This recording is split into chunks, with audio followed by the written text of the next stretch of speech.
This is the D6 generation with your hosts, Craig Gallant. No, cut that. Keep that. Someday it's going to be worth something. Russ Wakelin. You put me in an ATST with frickin' Wookiees attacking me and whatnot? Now you're talking. And Ross Watson in the third chair. And suddenly, a boom gun! With contributions from Total Fangirl Vampires do not sparkle. and our loyal listeners. Are you crazy? That's like 400 hours of gamer nonsense. Welcome to another edition of Rapid Fire, the roundtable discussion of all things gaming, coming at the speed of a demigod, great horned dragon hatchling, Cosmo Knight, with innate magical knowledge of temporal wizardry, wearing glitter boy armor. What? Today's edition is brought to you by all of those fine folks over at Patreon who help us keep the lights on, and this time around, we're talking about Phil the Pole McPeak, John Haley, Uko Karto, Derek Stanley, and the inestimable Adam Pitzer. Thank you, guys, and thank everybody for all of your help in making this happen. I'm Geekly McNerd, again, your host. Today, our panelists are Russ, Wanderer, Psychic Wakelin, and the Master of Lore. All the lores, writer extraordinaire, keeper of all the secrets, and always the next great thing, Ross Wolfen Quitoria Watson. Let's begin. Issue number 1. Got him already. The Rift's Megaverse is an immersive reality that can be considered to incorporate every game ever produced by Palladium Games. On Rift's Earth, massive wars, cataclysms, and the rebirth of ancient magics collide to create one of the most unique and interesting RPG settings ever conceived. Question. The creator and primary writer for the original Rifts back in 1990, Kevin Ciambieda, got his start playing basic Dungeons & Dragons in 1979. What was the name of his original gaming group? Russ Monster Russ. Oh, come on. This is a softball for Ross. I object.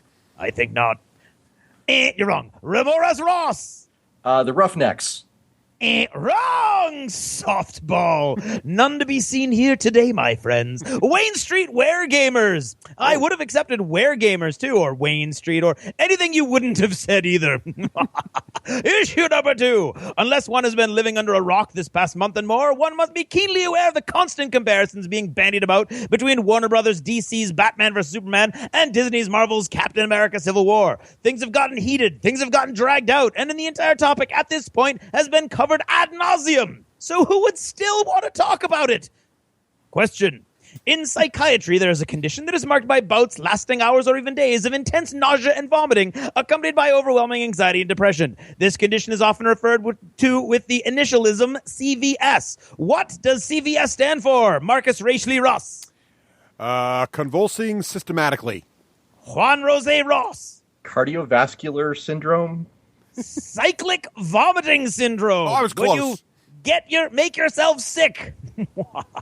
Issue number 3. Being a game master, or a dungeon master, if you will, is a great burden to place on any player, controlling the entire gaming experience, creating the environment within which all the other players will be venturing, running the world with the weather, the enemies, the monsters, the friends, the societies, the civilizations, and all while the rest of the players watch your every move. Who could possibly balance all those stressors?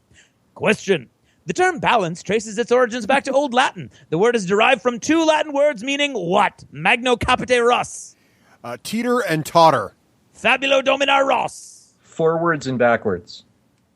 Bi, meaning 2, and lanx, meaning scale pan, of course. You know, like the scales of justice. What? Oh, you thought I was going to ask you a question about GMing with Ross Watson in the third chair. I suppose you thought I was going to ask you a question about Batman, Superman, or Captain America, too. Issue number 4. The Rift's Earth world is rich and deeply realized, with nearly every part of the globe detailed in one supplement or another, covering everything from the Gargoyle Empire overtaking Europe to the dragon-led Phoenix Empire engulfing Northern Africa. Combined supplements focus on various races, creatures, careers, etc. There's almost no end to the material you can incorporate into your games. Question. How many Rifts books are there? Rune Warrior Russ. 57. Rogue Scholar Ross. 78. Interesting answers both. Truth to tell, it's very hard to figure it out, and technically all the Rift stuff always says things like, use whatever you like. So technically, the answer could be all the books in the world. But if you add up just the Rift books available on the Palladium website, you get a number in the neighborhood of 221. Wow. So let's go with that, shall we? Which makes you both wrong. That's it for now. Thanks for listening, and good night.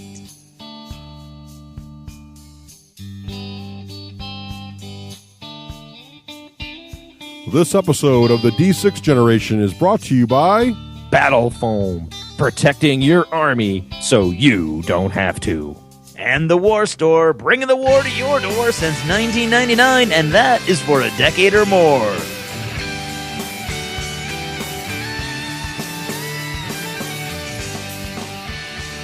Hello.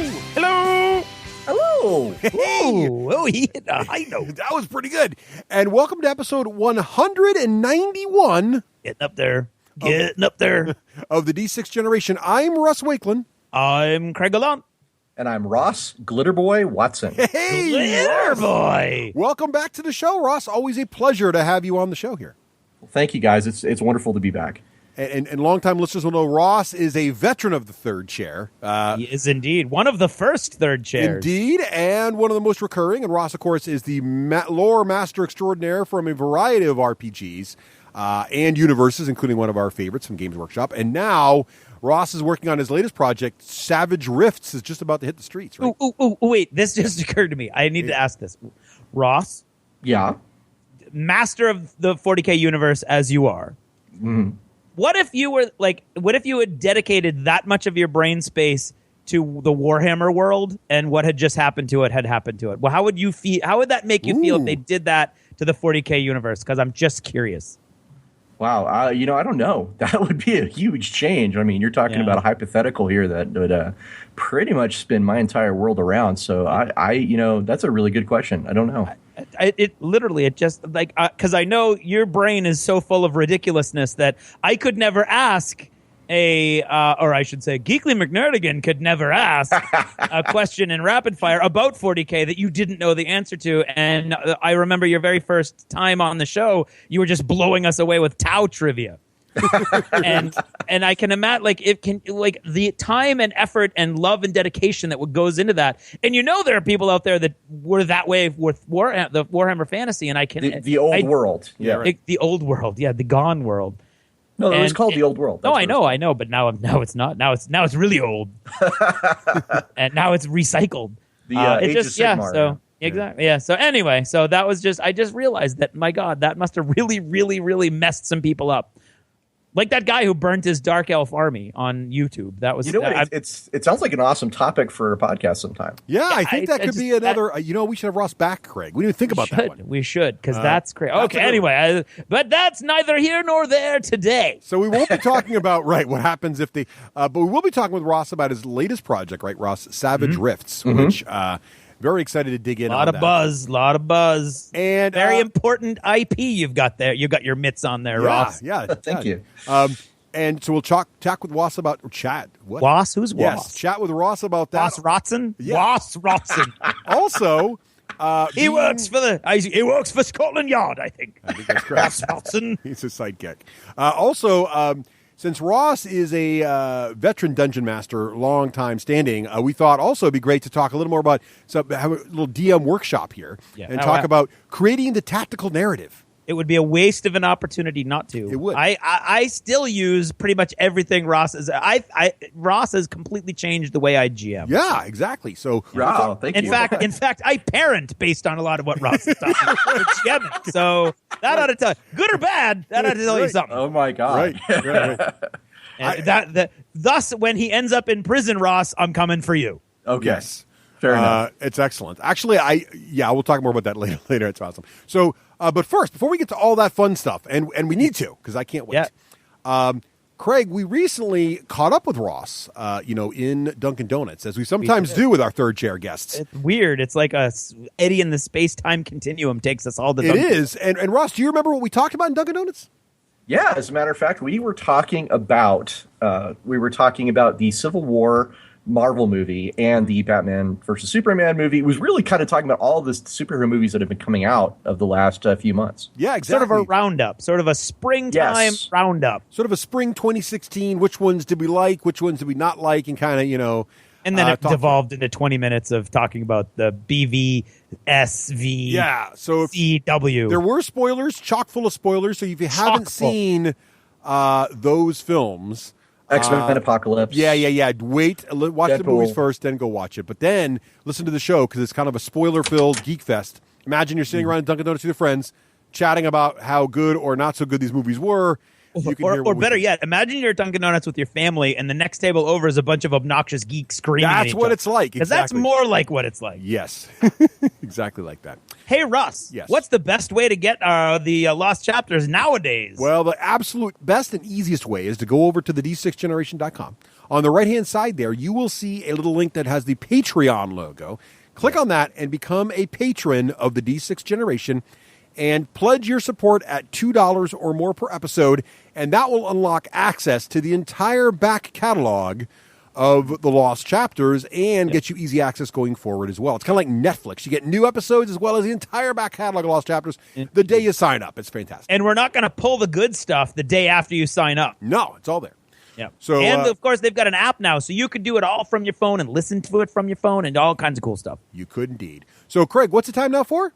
Something along the lines of Achievements in gaming. Woo! It is indeed. Thanks, Ross. And Achievements is brought to us again by all of our fine friends over at Patreon. Those people that are our patrons keep the lights on here and keep us able to do the cool things we do. Makes this job a lot more fun when you actually have a little bit of ka-ching with all that audio. So it's really appreciated. Thank you for your support over there. yes. So what games have been playing lately, Ross?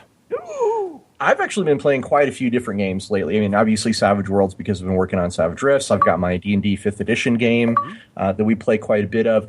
But I'm also a judge for the D-Infinity Independent Game Awards. Ooh. And that is just wrapping up. We're going to be announcing all of the winners at Comic Palooza here in, I think, just a week.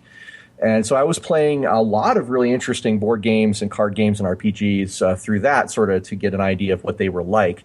One of the most interesting ones I'll talk about here that I thought was really excellent is one called Epic Roll.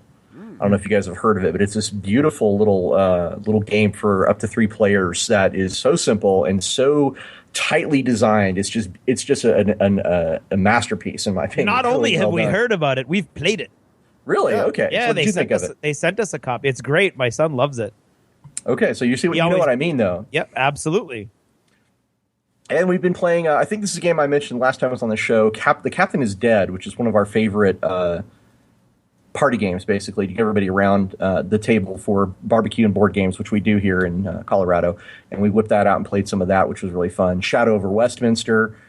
We tried that out as well. And I think I'm going to leave off here by saying I was playing something interesting called Colonial Gothic, which is a role-playing game that's basically 1776 plus Cthulhu, which is interesting.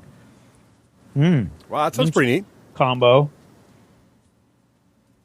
I can never spell Cthulhu. I find that to be a very difficult word to spell. I think it's supposed to be. It's supposed to bend your mind. It does bend your mind. I think you lose an you insanity spell it the point. right way, you summon him, so. You lose Unholy. It's the unholy geometries. You definitely lose a sanity point when you try to write that. Non-Euclidean letters. Right.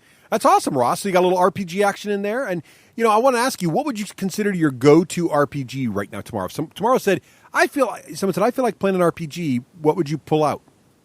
Well, my 2 right now, obviously Savage Worlds is a big one for me, Yeah, but of course. also Feng Shui 2 is Feng Shui fantastic. 2. It's absolutely Is this the RPG of mind-blowingly is good. this the RPG of furniture arranging? No, it's the RPG of kicking ass. Oh, with nice. style. Oh, okay. The back of the book says 3 things: kick ass, blow things up, save the world. And that's what it's about. It's you pick an action movie and you create characters that are like characters in an action movie. Right now, my roommate, Sean Patrick Fan, and he's the lead designer for Savage Rifts.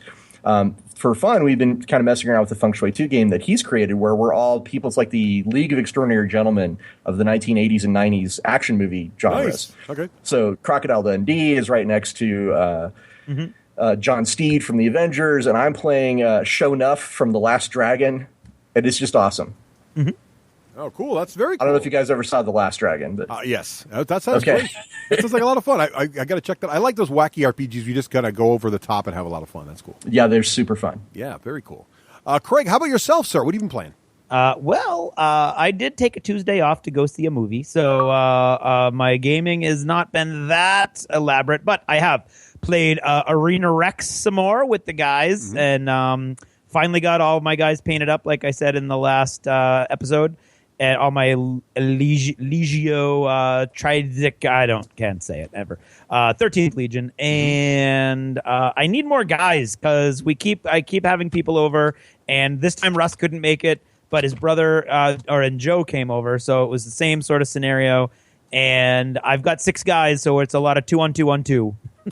And I need more guys, but that's always fun. Tweeted out more pictures of that.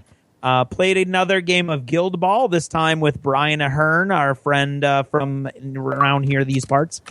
And he plays the Alchemists, so I had never played them before. That was intriguing. They set things on fire a lot. Yes, they do. They're awesome. Yeah, that was rough. That was an interesting game because I missed 2 out of 3 shots on goal. So it's odd that I can get in a position to score at all. And when I do, I generally miss. And last night, I managed to miss a 4-dice kick where only one of them had to be a 4+. Mm-hmm. So that was ridiculous. The second one was a Hail Mary, and it was not going to happen anyway. So many wildly improbable things had to happen in a row for me to finally get the shot. And all of it did happen, and of course it was to my captain, who has now failed 4 kicks on goal in a row. So maybe that's just not his job. But again, that was a lot of fun. Really enjoyed that. And then we rounded off the night with a game of Good Cop, Bad Cop. Oh, nice. Anybody played that? No. Not so sure you're missing anything. Oh, dear. It's a very intriguing idea. It's a very simple game. I think you can get it at Walmart for like $15, that kind of thing. And you've got 3 loyalty cards, and if the majority of the loyalty cards is good cop, then you're a good cop, and if the majority of them is bad cop, then you're bad cop. But there's no mechanism to kind of control the distribution of the cards aside from a very simple thing at the beginning that the ringleader good guy and the ringleader bad guy can't go to the same person. Mm-hmm. Other than that, you could we played 3 times last night, and 3 times in a row, everybody got 1 bad card and 2 good cards, except for one guy who got 3 bad cards. Which means that it was 3 against 1 all 3 times. And that might have been just luck, which it probably was. But Jeremy actually came up with a really cool way that, very, very simple way. Everybody gets 1 of each card, and then you deal randomly the last 4 so that you know for a fact that there's 2 good guys and 2 bad guys, which seems to be something that was really missing in the playtesting that they did. Because in that game, when it's 3-on-1, it's really a foregone conclusion. But it's a very fast game, too. It literally was taking 10 minutes a play. So it wasn't that big a deal, but it started to get frustrating after the third one turned out the exact same way. But that's me. What about you, Russ? Have you been playing lots of games? Yes, Ross. Can we go back to Guild Ball for just a second? Yeah, absolutely. I just wanted to point out that here in Colorado, there's quite a few people playing it at our local stores. And when I first walked by, I actually kind of mistook it for something from Weird Games. I was like, "Is that?" Yep. They looked kind of like what do you call it? Dang, what's the name of that game that they do? Malifaux? Malifaux, yeah, it looked like a Malifaux thing, and I was like, "Is that Malifaux?" And they're like, "No, it's Guild Ball," and they kind of took me through it and everything, and it looked interesting, but I haven't played it, so I'm kind of curious. I mean, you said you played it, but what do you have anything else you'd say about it? First of all, it's not surprising that you thought it was from Malifaux because they've actually said that they wanted their miniatures to look like they would fit right into the Malifaux world. Oh, they do? So, yeah, and that's why they decided to incorporate weapons into the system so people might use their models in other games to kind of broaden the appeal. I think it's awesome. It's right on the edge of brain burny for me. Malifaux is a little too brain burny. And this game is skirts the edge. Every model is its own individual. It's got a whole raft of different special rules. And some of them you choose to do. Some of them are always on. Some of them are triggered by other events.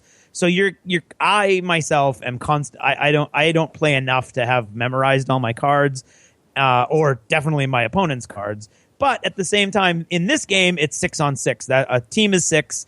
Doesn't go past 6. It's not like and then scale up or anything like that. That's your team. It's a captain, or is it 5-on-5? It's 5-on-5's max model count, isn't it? And yeah. I think it's 5-on-5, and it's sometimes lower than that. Like the intro games are 3, so it's very very low model count. Exactly. So it's I think they've done a perfect job of making a sports game that is also a miniatures game because you've got the butchers who are ridiculously brutal and can win by killing guys because you get 2 points for each guy you take out. At the same time, you've got, I don't even know, like the fishermen who are really agile and fast and can outscore you a lot. And scoring is 4 points every goal. So 3 goals and you've won the game. So it's like a combination of Malifaux and Blood Bowl? It is. Yeah, that would be a very good way of putting it. Yes, but it's dice driven, so there's no card mechanic. Right. Okay. Yes, there's no card mechanic, and you're playing on a regular miniatures 3x3 foot miniatures table. You're not playing on any kind of board or grid or anything like that. And that's, I think, the best part about it. And it likes terrain, Ross. So you can actually play a sports game with terrain. It loves terrain. Yeah. Cool. So it's pretty cool. And we actually did for you, Ross, or others who may have missed it, we did a full review of the game back in 181. So I'll and an interview interview with the designers earlier than designers on on an episode Yeah. previous to that. So we're big fans of Guild Ball. It's a great game. The models though have another thing in common with Malifaux, which is they are awesome looking, but they're also a little tricky to assemble. So it's definitely not a beginner's modeling experience. Right. Absolutely. A lot of behind fun that there. 100%. Yeah, a lot of fun there. Yep. Cool. So, Craig, for me, I also had some business travel, so I did not get as much gaming in as I normally might. However, I have glorious news to report to my fellow overlords out there, which is I have experienced my second level 7 Omega Protocol victory as Overlord. So technically now I have won the campaign twice. I beat them in, I believe. See, I don't know that they realized that was going to allow you to say that. Oh, yes. No, they know. I was very clear about the gloating options on the table before this even started. And so I beat them in Mission 4. Then they chose to restart Mission 4, so kind of like rewind to checkpoint and reset. So we played Mission 4 again as if they had just come off of Mission 3 with all the same situations they were in. They got through it the second time, and I just took them out in Mission 6. So again, we will do the little rewind checkpoint thing. But yes, it was a glorious victory. It was also kind of cool about this mission it was the first mission I got to use Kronos, who is sort of the main adversary in the core set here. Hey, was he all painted up, Russ? I bet he No. was, because it's wicked cool, and No, you had forewarning. No, here's the problem. I No. forgot to paint him up. And I was really bummed during the game. We're playing, and I'm like, looking through the mission book, and it's the only mission he appears in. And I'm like, oh no, I won't be able to, I'll paint him up, but I won't be able to use him in this mission again, this campaign. He's only one mission. And they lost. So this is fantastic, because now next week he will be painted. And he himself killed no less than 3 of the heroes. So he has certainly earned a paint job. So that will be happening for next time. So Kronos did kick some butt. Level 7 Mega Protocol, big victory there. And then also, I've been playing more Dungeons & Dragons with the family. Yay. And had a great session last time, and I want to talk about that more later when we get into our tactical narrative there, because that session was sort of the thing that sort of spawned the idea, actually. So that's what I've been playing. What about modeling, Ross? You done any painting lately? I'm afraid I have been so busy, man. I've got like 10 different products on my shelf right now, projects, I should say, on my shelf that I'm working on. And I don't really have time for modeling anymore. Unfortunately, that phase of my life is kind of over. So I appreciate it. And I really, look at other people who still have time to do it and think, man, that would be nice, but I just don't have time. Oh, it's too bad, but I get it. It's definitely Ross, let's something. say it's a hiatus. Never say it's over. Right. Fair enough. It's a hiatus. It's a There break. you go. It's a little break, a little respite. Extended break. Right. Ooh, respite. Very Respite, nice. yes. Well, Craig, what about you? I know you're doing some. Yeah, I haven't been able to do a lot. I've just been tinkering here or there, continuing my work on what I am now calling X Arena Leo. Ooh. More on that later. That's my arena for Arena Rex. But I've got all kinds of cool stuff going. But I did a couple columns for it and a few more obstacles and hazards to go in there. And we actually came up with a really cool, when we played it, we came up with a really cool way to make the arena different every time. So I have 2 burning braziers. I have a bunch of urns. I have a bunch of broken wagon wheels. I have 4 different pits that you can cover or uncover. And so what we decided was every person who is playing, you roll a die to see who gets to go first. You get to place a piece of terrain or take a piece of terrain off as you go around, and each person gets to do it twice. So if you really like the big giant pit in the middle to be open, you can open that. And Pete, who hates the pit, will always take his turn to close the pit again. So then you can, as I did, open the pit again with your second. But we had and you place the stuff. So we had braziers. We had all kinds of cool stuff all over the place. So it was really neat. It gave just another aspect to the game, sort of another level to the game, because then you're starting to maneuver around all the different terrain, and it's you've got some ownership of it. So that was pretty cool. Very cool. And then I have finished just assembling, as we just mentioned. The Guild Ball models can be tricky. I spent last night, the night before, assembling the Guild Ball Season 2 models for the Butchers and the Morticians. I'd already done one Mortician, so each got 3, so right now I'm working on 5. And they're the Mortician guys went together pretty easily, but some of the Butcher guys, the girl figures in particular, are so finely boned, I guess.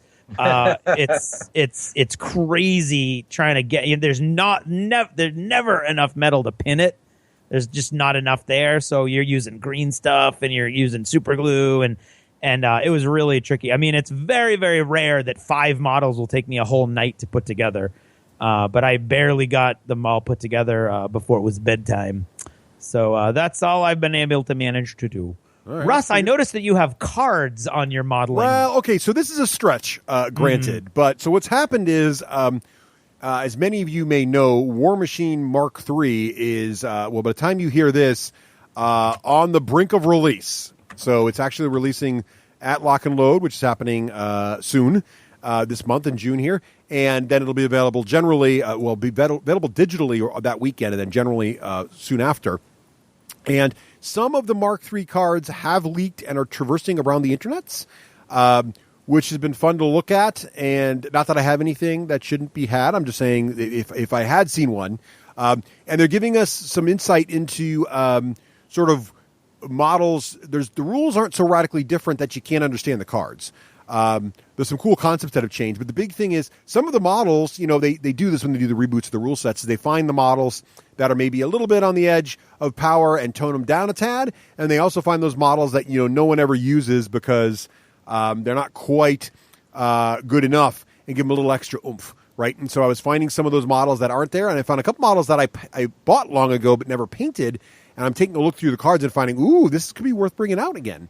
So that's been fun. So not really painting, but sort of painting research, if that counts, Craig. Yes, okay.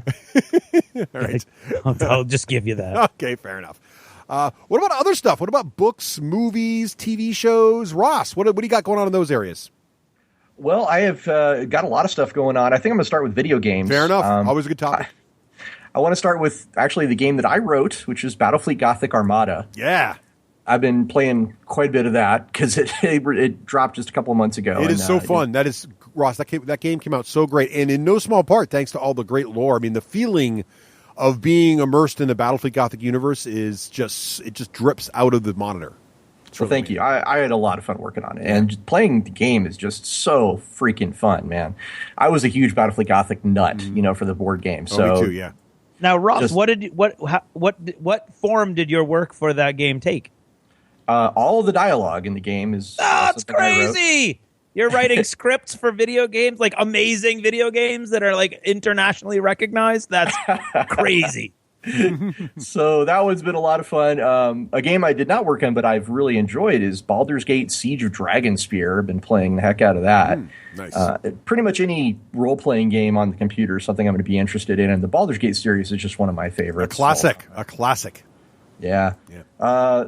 Couple of movies I saw recently, X-Men Apocalypse, which we talked about in the last chapter. Yep. Mm-hmm. And one called The Nice Guys. This new one by Shane Black, stars Ryan Gosling and the guy who played Maximus in Gladiator, Russell Crowe. Mm-hmm. How was that? I almost ducked out on Guild Ball last night to watch that, but I didn't eventually do that. I thought it was quite good. I laughed out loud several times. Very funny film. It's very highly regarded critically. Yeah, I thought it was a very good movie. I enjoyed it quite a bit. Cool. And let's see, I've been reading some stuff lately too. I was at a convention in Austin, Texas called ChupacabraCon, and I was on this panel with Ken Hite, who is the kind of leading expert on all things Cthulhu and a really, really great game designer. And we were talking about campaign supplements, and he said, you should really check out the Great Pendragon campaign. And I was like, okay, I'll go take a look at that. The Great Pendragon campaign is a campaign book for the role-playing game called Pendragon, and it covers the 70 or so years. I don't know the exact number of years, but the years of King Arthur's life from his birth to his death. And it kind of describes it as year by year how your characters can get involved in the story of King Arthur and the things going all around that. And it is fascinating. I am just, jaw drop at how good this is. Greg Stafford's the writer, and it's just fantastic. I really can't wait to run it for my group at someday, but it's probably a 2-year commitment to run this whole thing. But there are people who have completed it, and I take my hat off to them because reading it is just brilliant. And let's see, of course, I read tons of novels, but the one I've read recently that I really wanted to talk about is a new writer called Elliot Kay. Well, I say new. He's got like 6 or 7 books out. And his book's name is Rich Man's War. It's a really cool science fiction, military fiction, military sci-fi, I guess is the term, book that basically takes place in a setting that has a lot of interesting social commentary because the main source of the war is this sort of economic domination where this planet of people, their kids are being their student debt is just crushing them like a cockroach under a boot. So they have to go to war and able to be able to have any kind of economic future for themselves, which is really interesting. So definitely check that one out. Awesome. Cool. Craig's like, I'm just trying to make the connection between student debt and a bunch of students deciding they need to go to war. But I'm sure I will learn in Elliot Kay's Rich Man's War. There you go. A good topic. So great. Well, Ross, that sounds pretty cool. I love the I love the video. Now I got to go play. I don't think I've ever played Dragon Spear, so now I got to go check that out too. So that's all my. I want to play Battlefleet Gothic just so I can hear his words. Oh yeah, you should. The orc style is particularly good. Craig, there's 4 races too. So you got the Eldar, the orcs, the Imperium, crazy. and then Space Marines are coming out soon. Yeah, it's awesome. One of the missions, you get to fight a Space Hulk commanded by orc pirates. That's pretty badass. Oh yeah, it is. And there's YouTube you can find at the ending where they talk about like their names on the wall. And go watch the YouTube videos, Craig. You'll get. How does it feel when you see like those cutscenes and stuff that you wrote come to life? There is no better feeling in the world for a creator to see his stuff out in the wild and people enjoying it. So it's just wonderful. I can imagine. Very cool. Very cool. What about you, Craig? What have you been watching, reading, and? Let's see. There's X-Men Apocalypse. Oh yeah, as we discussed, and you'll find out all the flaws from these two guys if you want to go listen to the Lost Chapter. Mm-hmm. Yeah. And I'm just finishing up Vikings season 3, and I'm thinking the Vikings, I guess, have ceased kicking ass. I don't know. I'm confused. It was a very I'm not done yet. I still have like 20 minutes to go, but it's a very confusing season finale. All right, yeah. But I still love the actors, and the stories are cool, and boy, it's brutal. They kill a lot of children and women in that show, in case you hadn't noticed. Let's see. I'm still listening to Fortune's Whelp by Bennerson Little that I talked about on the last episode that we learned about from the Blood and Plunder review or news. I don't know, segment. I'm confused. Anyway, I actually was reading it on a Mexican beach because that was cool. Although in the book they're nowhere near the Caribbean yet, so that part was lost. But it was still a book about pirates. Sweet. I'm just going into Brandon is it Brandon Sanderson? Did I mess it up again? Yes, it's Brandon Sanderson. Thank you. Well of Ascension, which is the Mistborn or the Final Empire book 2. I finished Mistborn, and it was very good. Really interesting magic system, really interesting characters, and a really cool flip or two at the end that I thought was really intriguing that I didn't see coming. He does a really good job of sort of laying out multiple possibilities, and you're like, oh, I don't know what's going to happen. And when it's something that you never even thought of, it's really cool. So really enjoying that. It took a long time to get into the world, not as long as the his other giant, enormous series that he's in the process of writing. Can't remember that right now, but that took a long way. They've renamed mud and trees and everything's got a different name. This pretty much everything is pretty much standard, so it took a little while. And my own book seems to be doing well, hearing from the publisher on a fairly regular basis these last few weeks, which has been cool. And at the same time, I got a bunch of stuff that just started popping up, I think based on what's happening with that book. So I got a lot of stuff that may or may not be in the works right now, which is I'm kind of overwhelmed at the moment, I will admit. But probably nothing will come of any of it, and this is the last time I'll ever mention it. But at the moment, things are looking really intriguing. Let's put it that way. All right. Well, I'm looking forward to your next book, Craig. I just wanted to ask: is that back on the Brandon Sanderson thing? Was it the Stormlight Archive you were thinking of? Yes, that's the one. Yes. Yeah. Is that that's the one with all the slaves and the bridges and all that? Yes, whatnot? The Way of Kings. Yeah. Yes, there you go. Yes, I loved that series. Or so far, so good. But it really took me on the audiobook. It took me about 3 or 4 more than that, probably almost a week of listening before I finally got into it. Okay. Well, I love Brandon Sanderson's work. I've read just about everything he's written. So, Cool. Nice. Yeah, there you go. Yet another lore that Ross is an expert in. There you go. Not Ross, a what about you? surprise. Not a surprise. Well, we talked about X-Men Apocalypse, we did. We talked about it in Lost Chapters, so check there. Or, as Russ spells it in the show notes, X-Men Apolypips. Yes. Well, that's what it felt like watching it. Anyway, so wow. Oh, it's only a glimpse, ladies and gentlemen. Only a glimpse of what blasted through the air of the Dunkin' Donuts. I didn't say this in the Lost Chapter, but when your 12-year-old daughter leans over halfway through the movie and says, "Let me tell you what's going to happen," and lays out the rest of the plot, and she's dead on, shot for shot.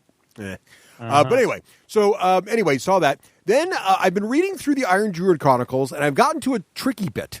So turns out there are a bunch of short stories that happen at various times throughout the history, and fortunately, my daughter and wife are ahead of me and informed me of this, so now I'm grabbing them all. Also, fortunately, they're also on Audible as well. So I've been finding them, and if you Google the Iron Druid Chronicles and go into the Wikipedia there, they actually list all these little short things in the order they happen chronologically if you want to read them that way.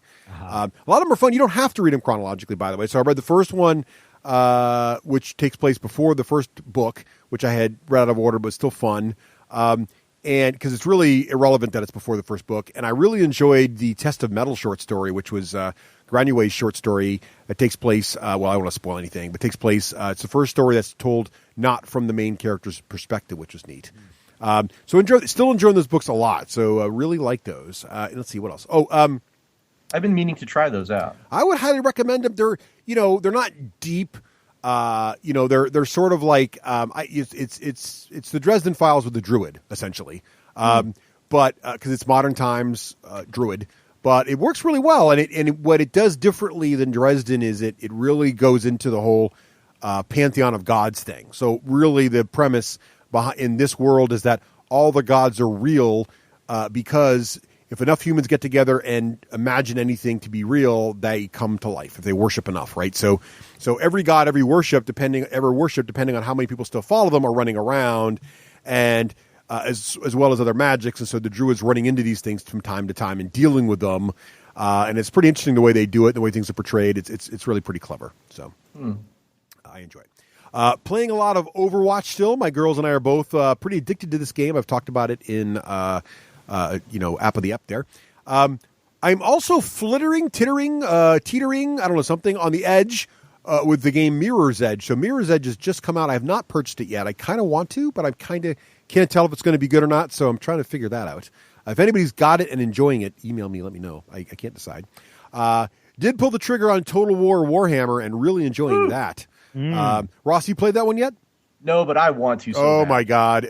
Yeah. Just make sure you've got like a data kill before you even turn it on. That's all I'll say. If you're a Warhammer fan, and it takes place in the old world, so it's not it's not Age of Sigmar Total War. It still exists. It does. It does. At Fantasy Flight and in commuter games. Yes. And also, I'm all caught up on Game of Thrones. So are you guys all caught up on Game of Thrones? Yep. Ross, are you all caught up on Game of Thrones? I am not, unfortunately. Yeah, so I'm. Are you guys? No spoilers. Yeah, I would spoil. I think we need to do a lost chapter on Game of Thrones because I'm really. We're not doing a lost chapter in Game of Thrones until the season is over, Russ. All right. It makes no sense. All right, fine. You're gonna have us do a lost chapter with one episode left, and then the season finale is gonna be like, and you're gonna be like, oh my God, we should do a come mini on. one with predictions and then do another follow-up one where what it really Oh happened. my god. That would be awesome. I think that might be a little overkill. Oh, come on. Okay. There's the shark Hey. in the rearview mirror. Say- I knew there was one. If you want us to do that, send emails to Craig at the D6generation.com. there you go. That'll work. I'll send them right to Russ. Phew. So is that achievements? That is achievements.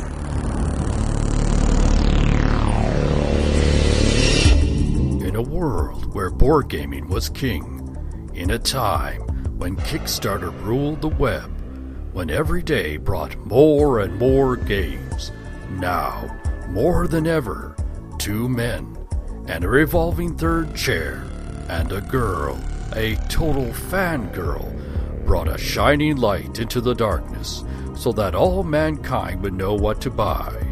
They are the D6 generation.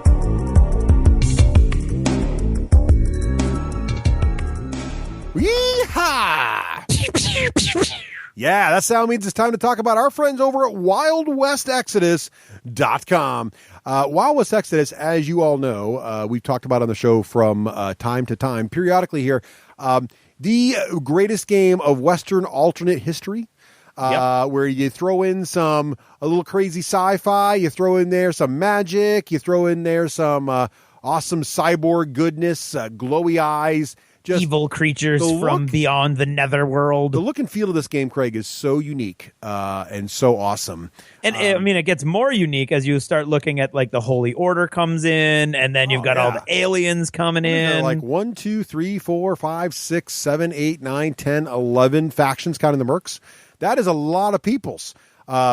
And you got anything here, like Craig was mentioning, you got your classic sort of cowboys, like your lawmen, but then also you got the crazy sort of aliens. You got these sort of warrior dudes in armor.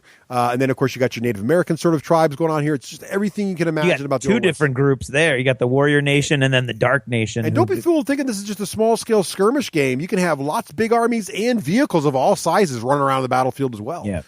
So lots of great stuff. Fantastic models. Fast, fun rules that are available for free now in PDF format. So don't take our word for it that it's fast and fun. Go check the PDF file out, read the rules, and understand the game before you pay a cent. Right. And now I think there's like 8 novels out too. So the whole world has got a lot of fiction that sets up behind it. Even if you're not a miniature gamer, and I know Craig's too humble to say this because he wrote most of the fluff, but if you go on here and check this out, there's a great rich world to discover here as well in both comics and novels that give you this great background. And if you're not a miniature gamer, I think there's a lot to love in this universe, and I think you'll really be amazed by all the depth and things that are going on there. So check it all out over at WildWestExodus.com. Yeehaw!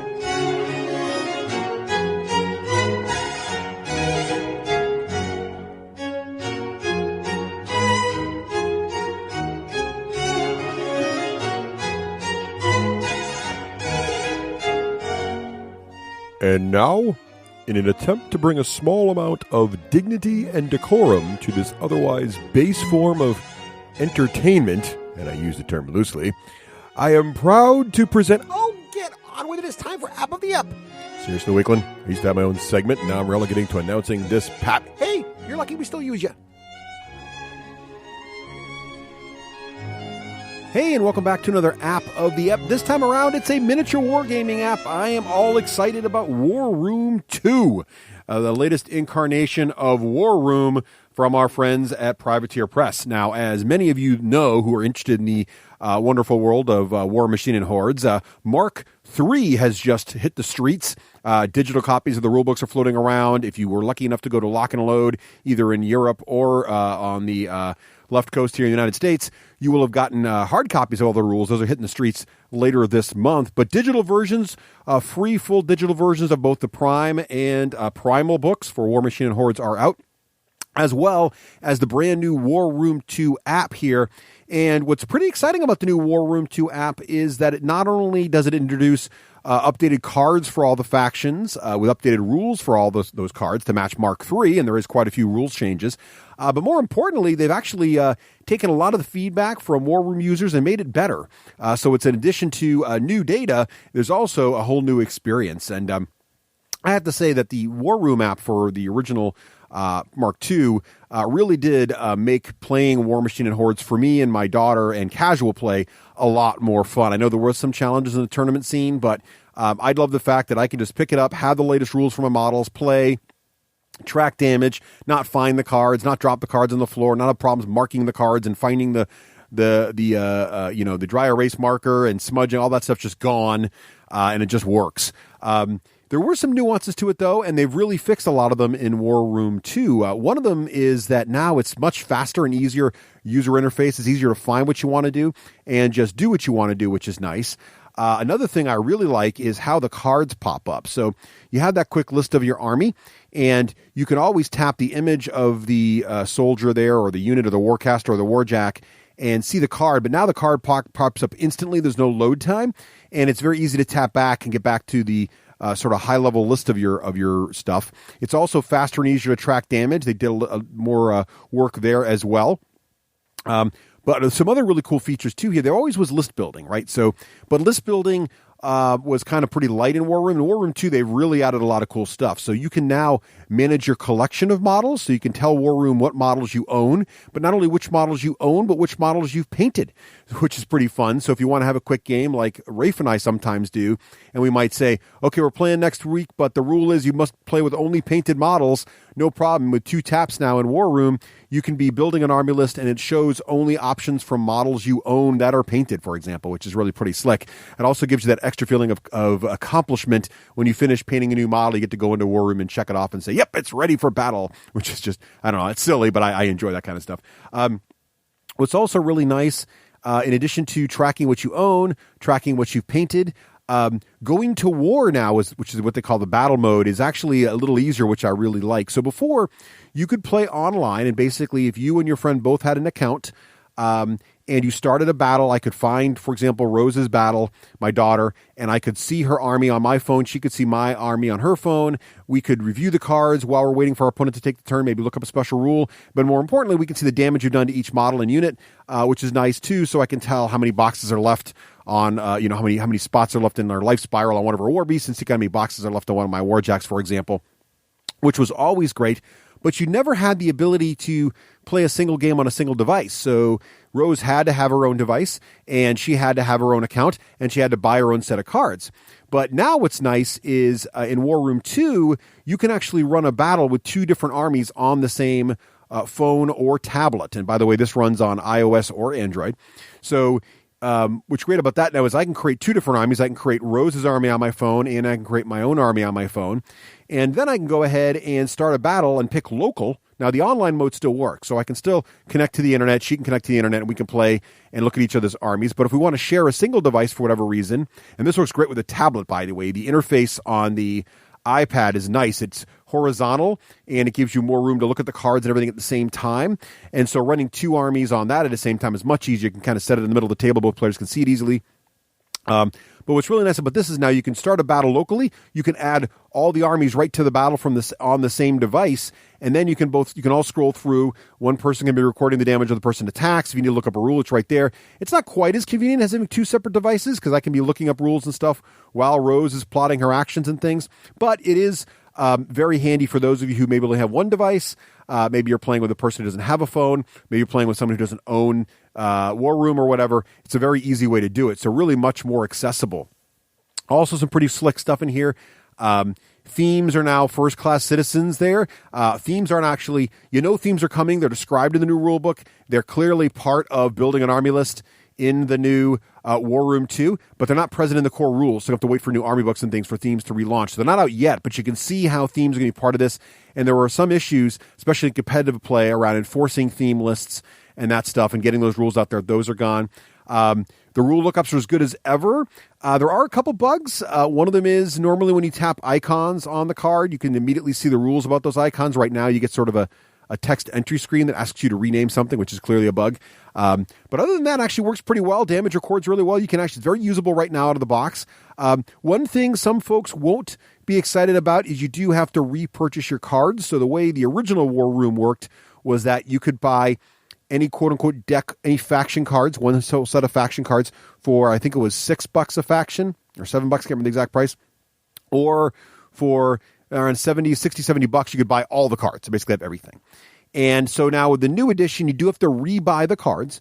But when you log back in with your old War Room 1 account, you receive a discount on buying the new cards. So I think I rebought all the cards for, I want to say like 55 or 60 bucks. And the new price for all the cards, I think, is like 75. I can't remember. It tells you in the app. So you do need to rebuy them. But, I've been using War Room now for several years, so I don't mind.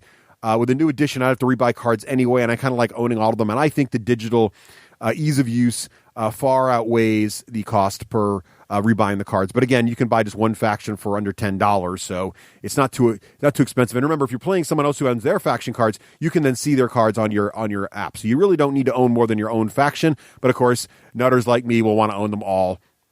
And some of us have more than one army too, so buying the bulk deal just makes a lot of sense. So there you have it. That's War Room 2. I'm really enjoying it. Kudos to Privateer Press. I again think this is really a fantastic way to play miniature games, to have all those rules at your fingertips, be able to record damage at your fingertips, and to keep the rules up to date, because it's really the model-by-model rules that need to evolve over time as they balance armies. And so it's very simple to keep up to speed and always know you have the latest stuff.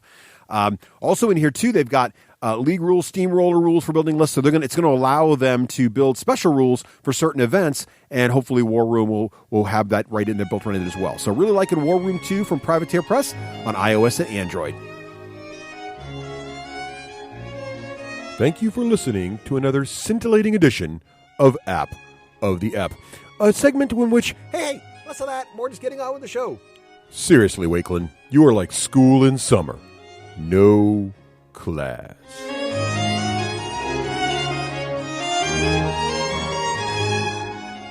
Hey, welcome back. And it would not be a show with Ross unless we talked about what Ross has been up to. That's right. Ross is one of the busiest one of the busiest mans in gaming. He is. Yeah, and as we talked about a little bit here with you in Achievements, we know you've been working on video games and all kinds of other cool stuff. But last year when we had you on the show, you mentioned as one of the main projects you're working on this whole Savage Rifts thing. And about that time, the Kickstarter was just sort of underway, I think, if I remember correctly. It was just kind of an idea, I think. Yeah, back then, I think so. Yeah, I think you've already run the Kickstarter, executed the Kickstarter, and now are you at the starting of the delivery phase of some of this stuff? Yeah, pretty much. We're actually working on the layout, basically. All the artwork is in, all the writing is done. It's just kind of being put together in the final stages before we send it out to people. And it's really exciting to see all this stuff come together, although some of it's a little weird because I wrote a lot of this like between 6 to 8 months ago. Right. So seeing it again, I'm like, oh, yeah. So this is awesome. So this was something, and the target date for this Kickstarter was June next month. And so it sounds like you're pretty close to on target, which is fantastic. But for those who missed the last episode, or we want to catch them up, or maybe they've forgotten, give us the high level sort of what exactly is Ross Savage, what do you call Savage Rifts? Savage Rifts for Savage Worlds, if you will. Sure. Okay, so back in 1990, a company called Palladium Books published an RPG called Rifts. And Rifts was a setting that also had a rule set attached to it that was like the ultimate kitchen sink setting. You could play cyborg ninja dragons next to, eldritch warriors next to, a guy with chemically enhanced, almost like Captain America. Kind of like Overwatch. Kind of like Overwatch, really, if you kind of break up a... yeah, a little bit, and it's very post-apocalyptic. Right. The setting is very beloved by people. It's been around for like 25 years. Oh yeah. Yep. And so the new thing, the Savage Rifts, is a collaboration between Palladium Books, Pinnacle Entertainment Group, who owns Savage Worlds, and the company that I work with is Evil Beagle Games. And the three of us got together and we're translating this awesome setting over to the Savage Worlds rule set. Mm-hmm. So for the first time, there will be an official way to play this awesome setting using the Savage Worlds rules. Awesome, and it's fully licensed Rifts too, right? So this is Rifts officially in the Savage rule system. So those of us who have those fond memories of Rifts, but wanted sort of a might be inclined to like a more sort of updated and refreshed sort of rule set, and you like the Savage World systems. Now you've got best of both worlds. Exactly, and that's pretty much exactly what Savage Rifts is taking that beloved property and just kind of putting a new spin on it with Savage Worlds. And it is really exciting to work on because a lot of things we're able to do with the setting we've done hand in hand with Kevin Sunbeta over at Palladium Books, and we've introduced some interesting twists on themes and tropes that were already in play but now have kind of a more mechanical impact on the game. Very cool. Very cool. So I want to get what, in. Rob? Oh, go ahead. Just like what are you like what? Blah blah blah. Like an example, Ross. So like, what sort of things were used to be like fluff, and now it's like impacting the game? Did you say? Yeah, absolutely. Okay, so one of the most iconic character types you could play in Rifts is a guy called the Juicer. And they are a lot like Captain America. They have these combat drugs that are blasting through their system that make them superhumanly strong, fast, tough. They are some of the most deadliest combatants on the world of Rift's Earth. However, the price they pay for this superhuman ability is that the system that they use, it burns out their body, and they have a very, very short lifespan. Once you become a juicer, you will die within 4 to 5 years. And that was pretty much just kind of a role-playing thing in the original Palladium Rifts. It was a thing that was in the background, but rarely ever kind of came up actually in play. Well, we had a really awesome session of rule design down in New Mexico with guys like John Wick and Shane Hensley. Put some big minds onto this idea. I was really pushing, like, we need to have some kind of mechanical impact for this thing. And we came up with a resource basically called Burn that represents your juicer's lifespan. So when you are playing the game, you have this ticking clock that's constantly counting down. And so over a typical campaign, 3 to 6 months worth of play, there's a really good chance that you're going to look down at your character sheet one day and say, I've only got 2 or 3 points of burn left, and I have to make a decision. Do I want to detox? Do I want to go out in a blaze of glory?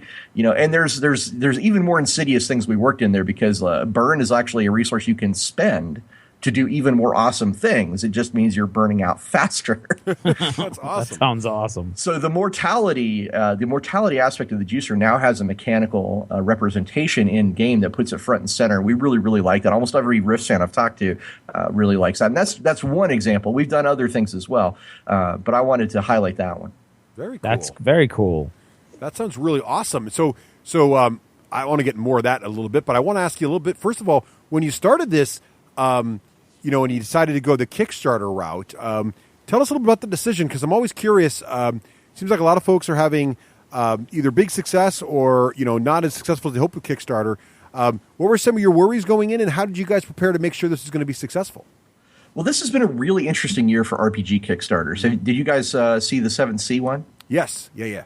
It brought in over $1 million. It's pretty amazing. Right.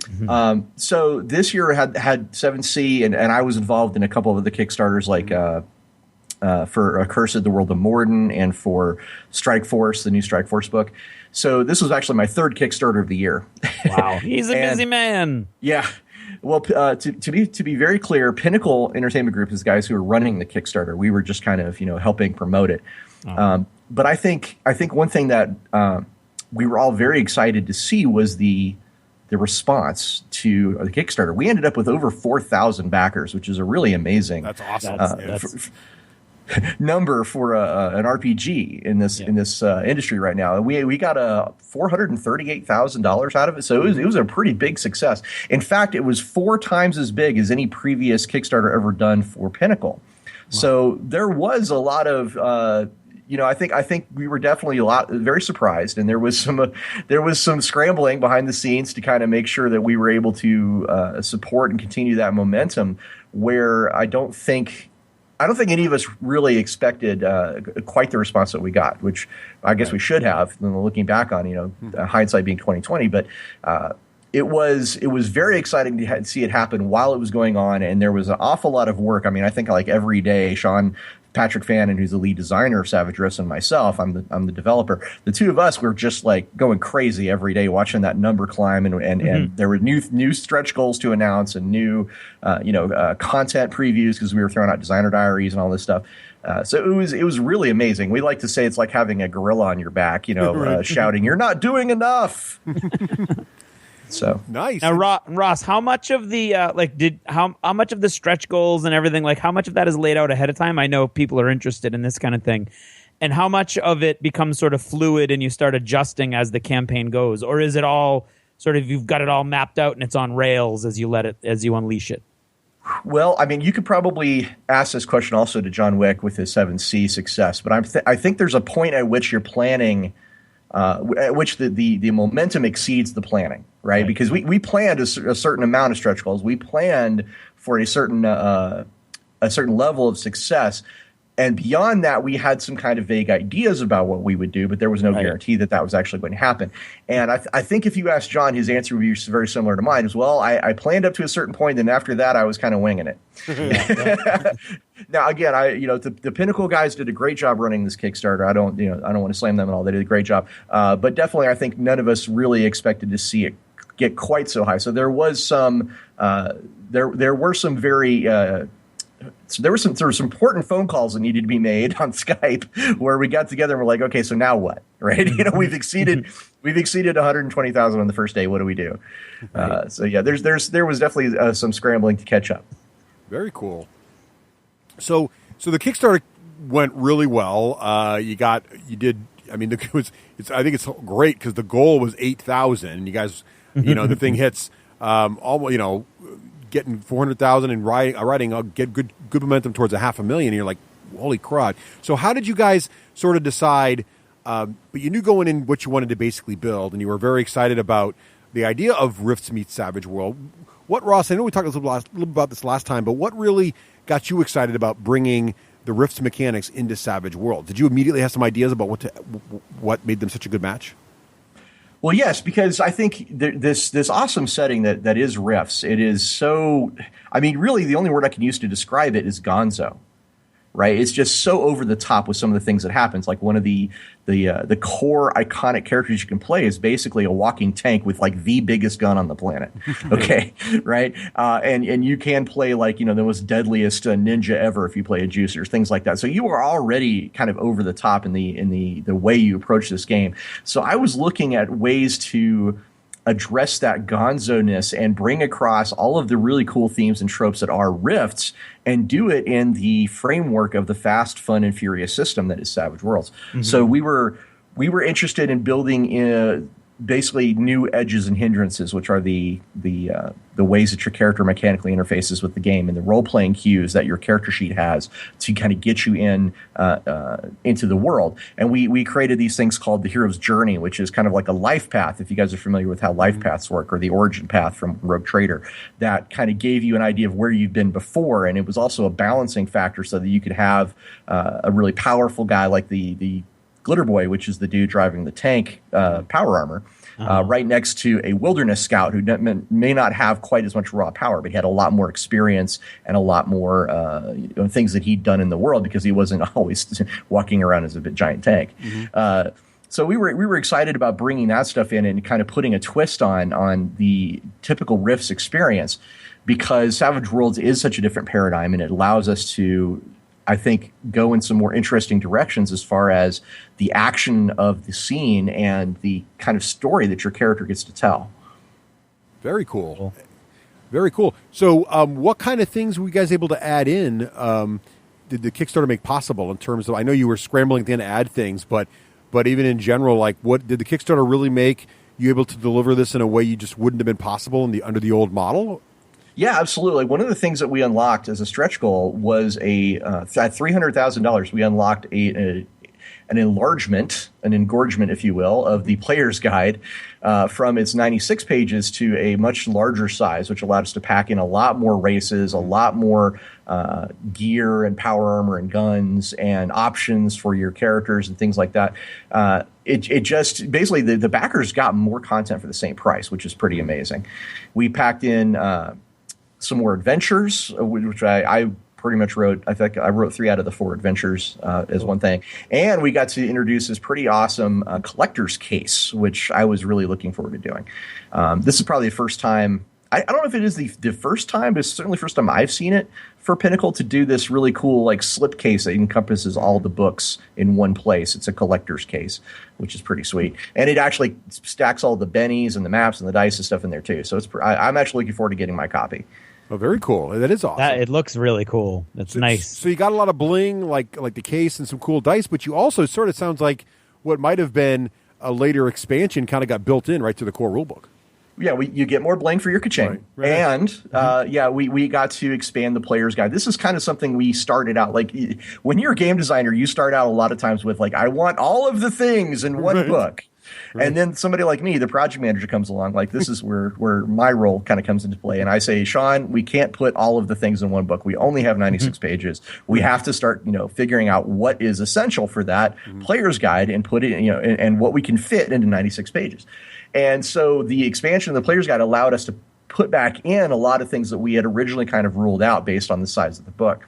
So it was very exciting as a designer to say, oh, well, we don't have to wait on these things. We can actually just put them right back in where we originally thought. I had the same kind of thing happen to me on Rogue Trader, which is my first big game that I ever designed. I just over-designed the crap out of that book. I mean, I'll be honest with you guys. And I had 400 pages to deal with. That was a big book.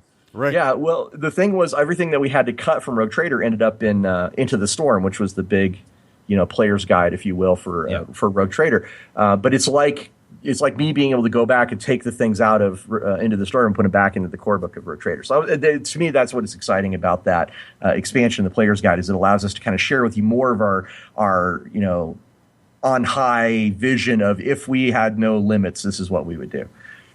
Right. That's excellent. And what was your favorite? You mentioned the juicer. What was some of your other favorite mechanics that you're able to sneak in there? I want to just make sure it's clear that most of the mechanics are actually designed by my friend and roommate, Sean Patrick Fan, and the lead designer. Right. I was involved in some of the design decisions because we do a lot of play testing and stuff here. And so some of the things that he came up with that I'm really excited about, the hero's journey being a really big one, important one. Mm-hmm. But on top of that, I think there's this So what we like to say is that Savage Rifts is the Savage World system turned up to 11. Okay. Remember, we started out by saying that Rifts is a gonzo setting with everything over the top. That includes magic, and that includes psionics, and it takes spells to a place that Savage Worlds hadn't really been before. Right. And so one of the designs that's interesting is there's this new mega powers that basically allow you to use magic and psionics on a different scale. You are able to do a lot more with a particular power than you have before. They do mega damage instead of regular damage, or they're able to stretch much further, or they don't allow or they're much harder to resist, things like that nature. So I was able to play. We had a session recently that was actually broadcast over Twitch during the Kickstarter, and I played a Master Psionic character, which I had some powers that were pretty amazing. Like, I was able to psychically scout the area where the necromancer was about to do this evil ritual, and I was able to do that from several city blocks away, which was pretty badass. I like that there's that's one of my favorite parts of the new design, is that there's these ways to turn your powers and abilities up to a level that feels like it's part of that Rift's oh my god world. That's cool. Excellent. Very cool. Now, Ross, you're talking about all these these cool things and stuff. Can you give us a kind of a high overview of what Rifts is for those listeners who aren't familiar with the we have some friends who this is their go-to world. They love Rifts. Right. They're super excited about because they also happen to love. It's Dave from the Nerd Herders in particular loves Savage Worlds and loves Rift. So this is like a dream come true for him.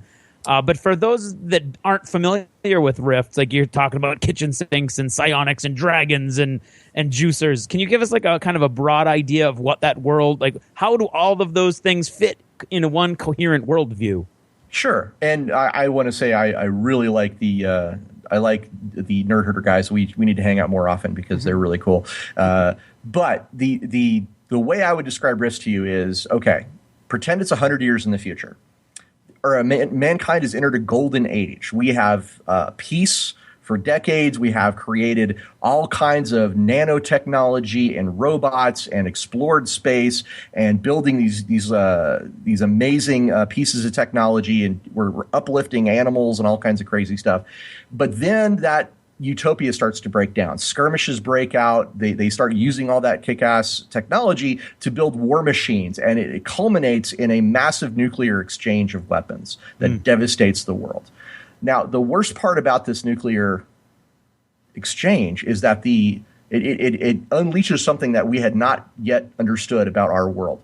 When so many people, millions and millions of people, die at the same time, they actually release psychic energy. And that psychic energy, that magical energy of their deaths, awakens a series of ley lines across the planet, and they start to blaze with this eldritch energy. And where these ley lines intersect, called the nexus point, portals between our world and other realities, other planets, open up, and monsters and demons and killer robots and things from beyond our imagination come pouring through. Huh. And that happened about 500 years before we start playing Rifts. Gotcha.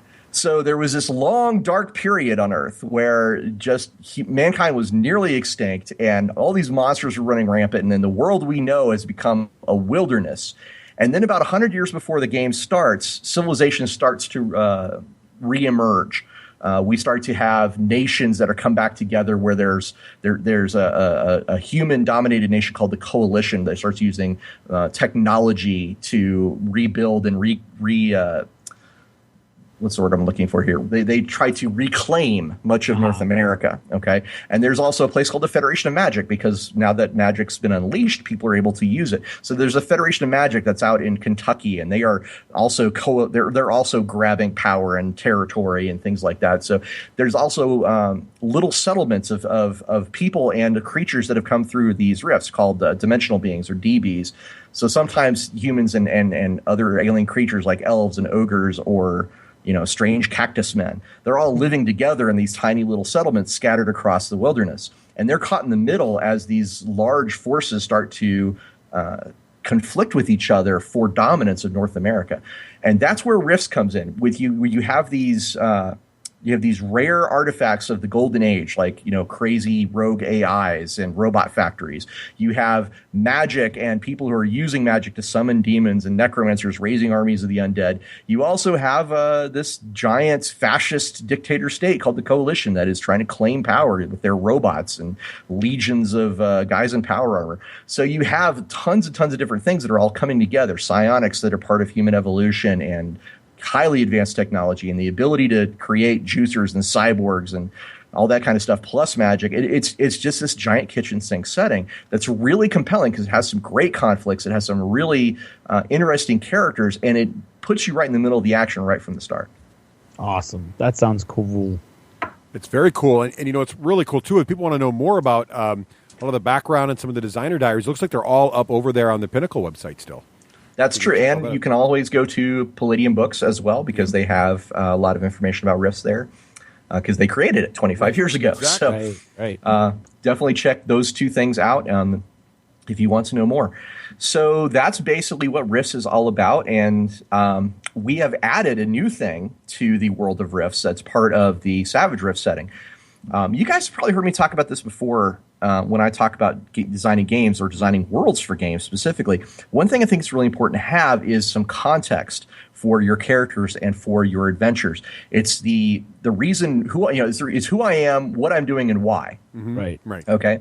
And in Accursed, we did this with the Order of the Penitent. You belong to the Order of the Penitent. You fight the witches because otherwise your land would completely suffer under their dark rule. Mm-hmm. Okay, so we did something like that with Rifts, where we've created an organization called the Tomorrow Legion, which is set up in northern Arkansas, southern Missouri, and they are trying to help the people, those little settlements I mentioned that are caught in between the Federation of Magic and the Coalition, who are trying to, they're consolidating power in North America. So you are basically playing a band of heroes who are out there right in the middle of all the cool action. All the main conflicts and the main themes of Rifts are all right there in North America. So we plugged into that with this Tomorrow Legion idea, where they're protecting refugees from the last war, and they're out there helping rebuild, and that kind of offering a third option besides hiding and being conquered. And that's the thing that we've added to the game, is this idea that you can be the Tomorrow Legion. So it's good for the players because they know instantly what their role is, and it's good for the GM because he can instantly say, okay, the Tomorrow Legion sends you on this mission for this reason, rather than trying to have okay, you all meet in a tavern and an old man has a contract for you about how to kill a dragon. Nice. That's very cool. Yeah, I like easy to pick up and go. Things like that. Those are great hooks, and it's great especially for beginners or even just advanced folks, but are new to a world, right? Just get them jumped right in. That's awesome. So Ross, how I think that was a great framework for the game and the background, and you gave us some great examples of some of the cool mechanics you guys have added, as well as just leverage. How has production been going? You gave us a little update in the beginning. Is everything on track? I mean, it sounds most of the guys in the project sounds like they're pretty old hat at building and delivering RPGs. Did you guys run into any unexpected challenges with this, or is it going pretty smoothly? I think every project at this level is going to have some unexpected challenges. Actually, one of the things that happened was this is a very just unfortunate, nothing anybody could have done kind of thing. But Kevin Simbeta, who is the main approval guy over at Palladium, he broke his arm. Oh, geez. He had an accident. It broke his arm. So that kind of took him out for a little while. We had to figure out a workaround where we could talk to some of his guys that he trusted to look at the artwork, for example, and get that approved as we were moving along. But overall, production has been going really, really, really well. The principal writing's been done for a long time, actually. Sean and I busted our butts back in 2015 to get the majority of it done by January. And I think we finished principal writing just probably early few months of this year. And then the rest of it has been us, just kind of helping out, writing a few adventures, writing a few of the stretch goals and stuff before we were ready to launch the Kickstarter. So on our end, particularly Sean and I, most of what we've been doing is helping the editors and the layout guys, get their work done by kind of, correcting any mistakes that may have come up, or helping the art guys get a better set of references and that kind of thing. So it's really been going pretty smoothly. Pinnacles has a great track record of getting things done on time, and we would not have gone into this Kickstarter without having everything ready to go, because the thing is, we owe the fans and we owe the people that have backed our Kickstarter. By the way, thank you everybody who did, but we owe you guys this thing done as quickly and as possible, and to the high standards that you've come to expect. And that's exactly what we've been working on. So I foresee no issues. We're very deep into it, and I don't want to say anything specific. Like, I wouldn't tell you a percentage of it being done, but it's almost done. Oh, cool. Mm-hmm. So the June timeframe is looking pretty solid. Yeah. Awesome. Yeah. Great. The Pinnacle guys would string me up and burn me in effigy if I actually said any hard numbers. Well, sure, of course. Right. So I can't. Not even good. Charlie could get that out of me. But I will say, we're on track for a June delivery. Cautiously optimistic, as we like to or say. Or early July, I think, actually, is the last thing. We put out an update recently, if I'm not mistaken. All right, cool. Very cool. Now, the latest news, if anybody's curious, the latest news will be on the Pinnacle site, and there will be announcements made on the Kickstarter for the updates. Very nice. So that sounds awesome. So it sounds like you're getting there. Is this going to be a big bang, and then the game's going to be available once it goes out? If you didn't back it, but you're still excited about it, and you're like, oh my God, this sounds amazing, Ross, I got to get it. Will it be available on the Pinnacle site shortly after the Kickstarter stuff ships? Or is it just delivering Kickstarter and that's pretty much it? Is the product ongoing? Oh, the response to this has been so amazing that I think no one is surprised to hear me say that we have more plans for more Savage Rifts. The only really question is, how to do that, how to get more products out. And some of those plans are still being made. Some of the arrangements are still being kind of done above my level.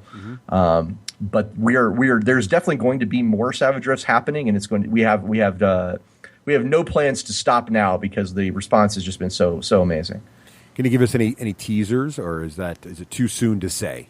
Well, I think, again, this is probably something nobody's going to be surprised at, but I personally am doing some big writing on a book that has a lot to do with the Coalition, which is one of the most popular, most well-known and iconic factions of the Rift setting. So keep an eye out for more about that as the months go on. Well, that's awesome, Ross. So it sounds like... Go ahead, Greg. No, I was just going to ask, in regard to what you were saying about future projects, the original Rifts ended up just being rafts upon rafts upon rafts of source books, and they were like, you want to go where the dragons are? There's a source book for that. You want to go where the magic is? There's a source book for that. So what we're looking at now is probably like the like sort of like the launching of the main area. It looks like it's focusing on North America. Is there a desire or a plan to start those source books also eventually, or like to update those to Savage Rifts? Well, I don't think you could have a game system that's been around for 25 years without a lot of source book and a lot of material. So absolutely, yeah, they have a ton of books out there. That being said, we are taking a slightly different approach with ours. That's what I'm looking for. Yeah, I think the fans of Rifts would have probably strung us all up and burned us all in effigy if we didn't focus on North America, because that's classically the heart and soul of Rifts. But we have a lot of plans to go beyond just North America. I am a huge Rifts fan. I've read probably just about every Rifts book out there, and we have a lot of passion for doing more parts of Rifts Earth and doing more parts of things that have been covered by other source books and maybe some things that haven't. So I don't want to promise anything. I won't say for sure that we will do one-to-one, because I really doubt that we will do one-to-one conversions of existing source books. But we will be taking a look at the rest of Rifts Earth through the lens of Savage Rifts over time. And we do have a plan for that. So that's what I can say about that. I would expect nothing less. Excellent. Well, Ross, that sounds awesome. And it sounds fantastic, and I can't wait to see the final product. I did not back the Kickstarter, but now I've got to go watch the Pinnacle site for when this ships, because I want to check this out. I love, as Craig mentioned earlier, I played in several Rifts campaigns. I love the setting. I just love that you can basically be anything and do anything and have like a cowboy next to a ninja next to a robot. It's just really, really cool setting. So it sounds awesome to me, and it sounds like you're bringing it right up to modern day mechanics, which is fantastic. So Ross, thank you so much for sharing this with us. Any other final thoughts, Craig? Any last questions for Ross here before we move on to? No, I'm just super excited. Awesome. Well, Ross, thanks so much for sharing us all the details in Savage Rifts. Well, you didn't let Ross. You asked him if there was anything more, and then you asked me if I had any more without letting him answer. You're right. So, Ross, any other final things you want to add? Just that, again, if you go to the Pinnacle site, you can see a lot of the designer diaries that Sean has written about the game, and they will give you a lot of information about our thinking, about our designs as the writers. And if you want to know more about what we wanted to do with the setting and more about how we're approaching some of your probably your favorite or least favorite, I don't know, the most memorable parts of Rifts, go check those out, because those will give you a good idea of what we're doing and why. Very cool. And what's the URL for where they can go for this stuff? I believe it's Pinnacle. Peg Inc. PEGINC.com is what it is. Excellent. Very good. Well, Ross, thank you so much again for sharing all those Savage details. See what I tried to do there. Look at you. Anyway. This is Total Fangirl. Regular Jane most days, total fangirl when the moment strikes. Han shot first. Starbuck is a guy. And Lestat, now there's a vampire.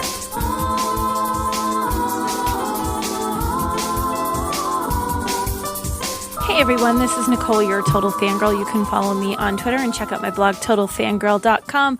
Our shout out is to all of our wonderful supporters over at Patreon. Head to patreon.com/the D6 Generation and you too can support the show. So, okay, here's the deal. I had a topic when I sat down at this microphone, or I should say before I sat down at this microphone. And then my topic changed because I had to sit where I'm sitting right now. All right, so when we record the D6 Generation, I don't know what you have in your head about what this looks like. Like if there's some fancy studio or if it's like really cool and it's organized and stuff. I'm here to tell you that it isn't. So right now, I am recording at our official recording desk, which has the snazzy microphone and the headset and the little soundboard that Russ uses.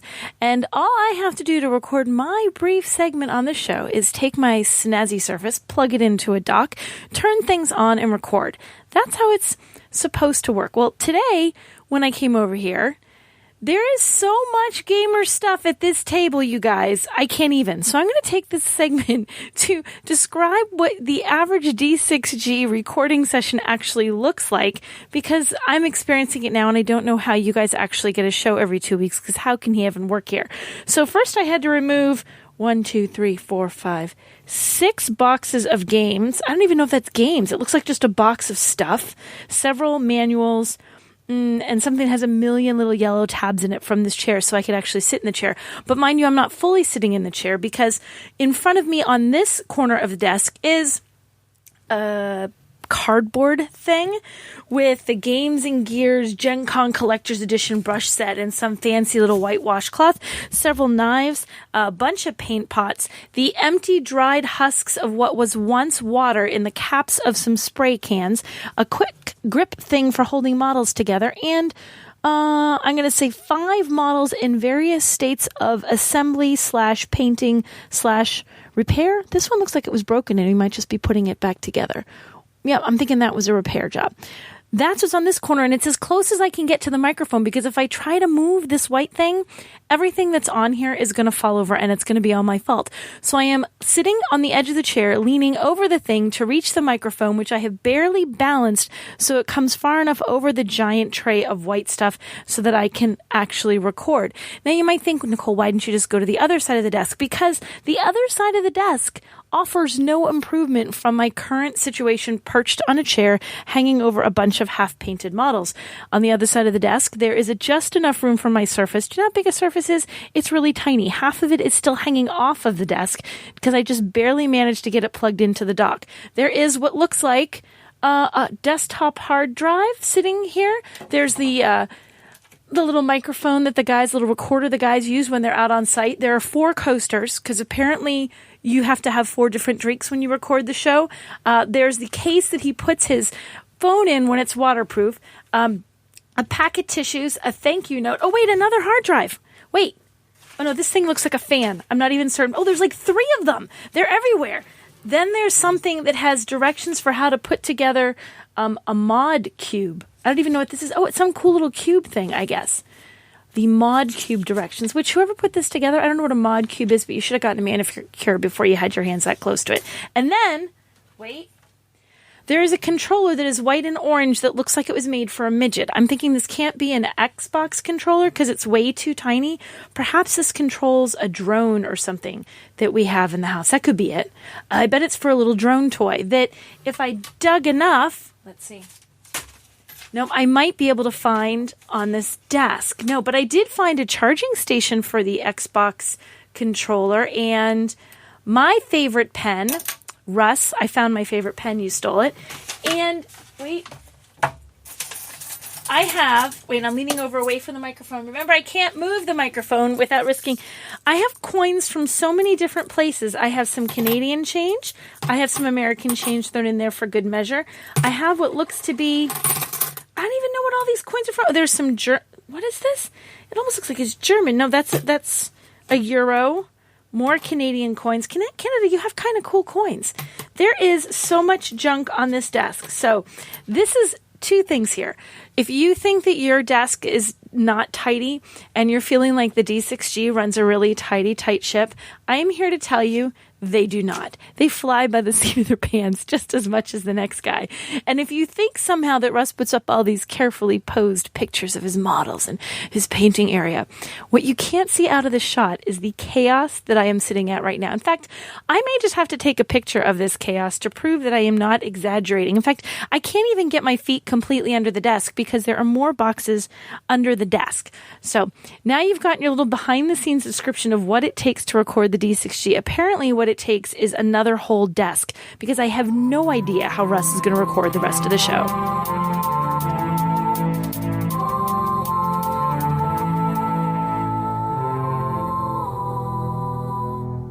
Hey, welcome back. And, we could not have Ross on the show without talking about being a game master. Wouldn't make any sense. And, I've had this topic in the back of my head now for a little bit. And I think rattling around. I think we should talk about this concept because I was just batting around with email and Ross as well, and my daughters brought this up, and I thought about. I'm trying to kind of state it in a concise way, Craig. And I think what I'm really trying to get across here is DMing the tactical narrative. What? Yes. What does that possibly mean? Well, it means like building a story into a tactical situation, so it isn't just about grid position and flanking and maximizing your attack value and all that. It's really about how do you weave stories into tactical situations and make it not just about the pure mechanics of combat. So combat? Yes. So the story of a combat. Yeah, kind of. Yeah, like. Well, let's talk about it a little bit. But so here's what got. And Ross, you jump in here. Sure. Does this even make sense when I say that to you? Well, As a dungeon master, do you WTF? Or are you kind of like, no, I kind of see where he's going there. Well, I see where you're coming from, but I also understand Craig's perspective where he's like, wait a minute, how does, combat further a story? No, Right? It's an interesting question. That's not what I'm saying. Whoa. There, Mr. Ross. I'm going to get out of the way Let's here. not be putting words in my mouth. All right, Craig. I just didn't understand the term tactical narrative. Okay. That's all. I thought you had written it, and I was looking forward to being enlightened. Then I find out that I've got a pig and a poke here, and Russ wrote tactical narrative and doesn't even really know what it means. Please don't misconstrue that as Craig doesn't understand how a battle can advance a story. I don't know where that came from. Wow. Right? Listen carefully. Did you hear that? That was me dropping my mic. Wow. Wow. See what happened Well there, done, Ross? Craig. Well done. Yeah, I apologize, Craig. I may have Ross. I may have laid a landmine for you there. Unintentionally. It was very entertaining. So go ahead, Anyway, Ross. Ross, carry on. Yes. Well, I understand. I think where Russ is coming from, where he's saying, he's running into an issue where his daughters are saying to him, "Hey, we want more story in our fighting." Mm-hmm. And I think that's an interesting topic to get into because there's characters there's every player is different. They have expectations and different types of fun that they get out of games. Role-playing games are no exception to this. So there can be people that really enjoy the tactical decisions and the positioning and the setting yourself up for the modifiers and the special things that you can do in the tactical space. We're all miniature gamers, so we all know that very, very well. But not everybody's into that, right? Mm-hmm. So, how do you add something more to a combat encounter to support more than just one type of player? Yeah. And I think that's a very interesting topic. So go ahead, Russ. I want to hear more before I get too crazy. Go ahead. Let me give you guys an example of what happened in my recent game, and this did start for my daughters. They so it's what I've been really fun to watch. It's been really fun to watch, and I've been talking on the show for a while now, periodically about how. About 2 years ago, I guess now, or maybe a year and a half ago, my brother and I introduced Dungeons & Dragons, right when 5e came out, so I guess a year and a half, to the kids. They immediately fell in love with it. And not only did we start running different games and spin-off games for them, but then they started being their own game masters. And they would have sleepovers, and, they'd play my oldest daughter's campaign for 3 hours, and they'd shift over to my nephew's campaign for 2 hours, and then my niece would run a game. Only my youngest kid won't run them. She just likes being players, which is fine. And one day they started asking, I asked them, I said, how's it going? How's Devin's campaign going? And how's this person's campaign going? And I won't name any names, but they said, well, we don't like some of their stuff as much as we like playing in yours. And I said, why? And they said, well, sometimes they're just battles strung together.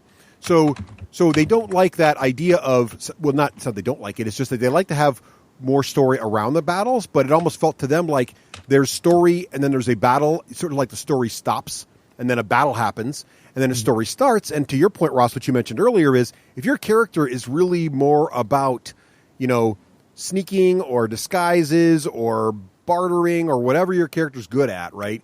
Mm-hmm. But it's not directly combat related. All of a sudden it's like, oh, here's the boring part for me, kind of thing. And so I try to. Also, I think it's a lot of fun, and Ross, I got some of this from playing with you quite a bit, was I like this idea of adding twists to combat to add story elements to it that cause problems later. Like, for example, one short combat we had was there was a battle in an inn, and the players were trying to be able to use the inn, but there were these sort of bandits that had sort of taken over the inn, and they're trying to help the innkeeper out. There's a big battle, bar room brawl happening in the inn. Now, the goal of the characters here is to save the inn and be able to sleep in it, and the wizard decides to cast Fireball. Right? So now you've got a post-combat situation where, the innkeeper gets up from behind the bar, the room's black, and the curtains are on fire, the fire's spreading, and now you get this whole, and that's happening during combat still, and the guy's yelling, "Save my inn!" And now some characters in the middle of combat have got to deal with that, while other characters are still trying to defeat the bad guy. And what do you do, right? And so that's sort of a situation where you've added a tactical situation. That's why I get the tactical narrative thing, because of the story-driven element of your campaign, into a situation which has still got combat going on. And so now those characters that are standing around kind of trying to figure out, the hobbit, bard in the corner who may just singing to try to give a +1 attack to somebody. He's all like, holy crap, I'll grab a bucket of water and get on this, and he's trying to run around and do it. And all of a sudden you've got him making rolls, trying to get an effective thing because he's only got 6-second turns or 10-second actions. That kind of thing is how I first started experimenting with, like what can I have happen in the battle that will add story elements to it. But the second part of it that started happening was I realized that my characters from time to time, whenever the dungeon master would whenever I'd start drawing a picture or breaking out, the mat with the grid on it, start drawing on it, or using battle tactiles or my building terrain or whatever, as soon as that came out, they immediately assumed combat was happening. And I was like, well, I don't want that to be the situation all the time. And so we got to this situation in my current campaign where they were coming to a roadhouse, a place where the caravan was going to be unloaded. And I started drawing the roadhouse on them, and I had a big enough table mat where I could pretty much draw the entire facility where everything was. And they first thought it was going to be combat again, but then they realized, no, I was just kind of laying out where everything was. And all of a sudden, we spent 3 hours trying to, the characters are starting to learn what was going on, the routine, where the guards are, who was involved in the nefarious plots, who was just innocent bystanders, which is a big deal when you got a paladin in the party, right? And then they start figuring out, like, okay, we want to get there, but the guards patrol's here, and what do we do? And all of a sudden, I started introducing events, and there was a combat event where a player with an NPC they had crossed a while ago calls one of their guys out. And so they're going to have a big combat in the middle of the thing, one-on-one. And this created an interesting situation because immediately the non-combaters are like, awesome, distraction. So the druid and the bard are like, the bard's got a disguise spell. The druid turns into a mouse. They're trying to sneak out into the back storeroom and figure out what's going on back behind some locked doors. Meanwhile, the fight's happening, and the combat characters are either one of them is directly involved in the fight, one of them is like buffing the character on the fight, one of them is running bribes and distracting the rest of the guards to be involved, engaged in the fight. And so while that's all happening, these other characters are making stealth rolls, and I'm giving them, bonuses. I'm giving them advantage if the other characters are making really cool moves that are distracting the rest of the and I'm doing it in turn initiative order, right? So it's like, okay, now it's the druid's turn. Druid, how are you going to try to sneak in? And I'm counting down from 10 because they got 10-second rounds, right? Make your call. So they're not like having these long debates. And all of a sudden, there's this really interesting story happening where even the guy fighting, which would normally be a very sort of typical, head-to-head, roll some dice, kill each other situation, to it's not only about killing the guy, but delaying my kill of him to give these guys more time to get in the back room. And it was the first time I ever tried to run a situation quite like that, and I was really happy with how it went. And it ended up with a situation that probably would not have happened otherwise, where timer's running out and they're in the back room. So they started looking for a box they could hide in. The two of them hid in the box. Time ran out, so things started shifting normal. They were stuck in the box, and long story short, they're stuck in this box for like 6 to 7 hours making constitution rolls against peeing in their pants or getting cramps.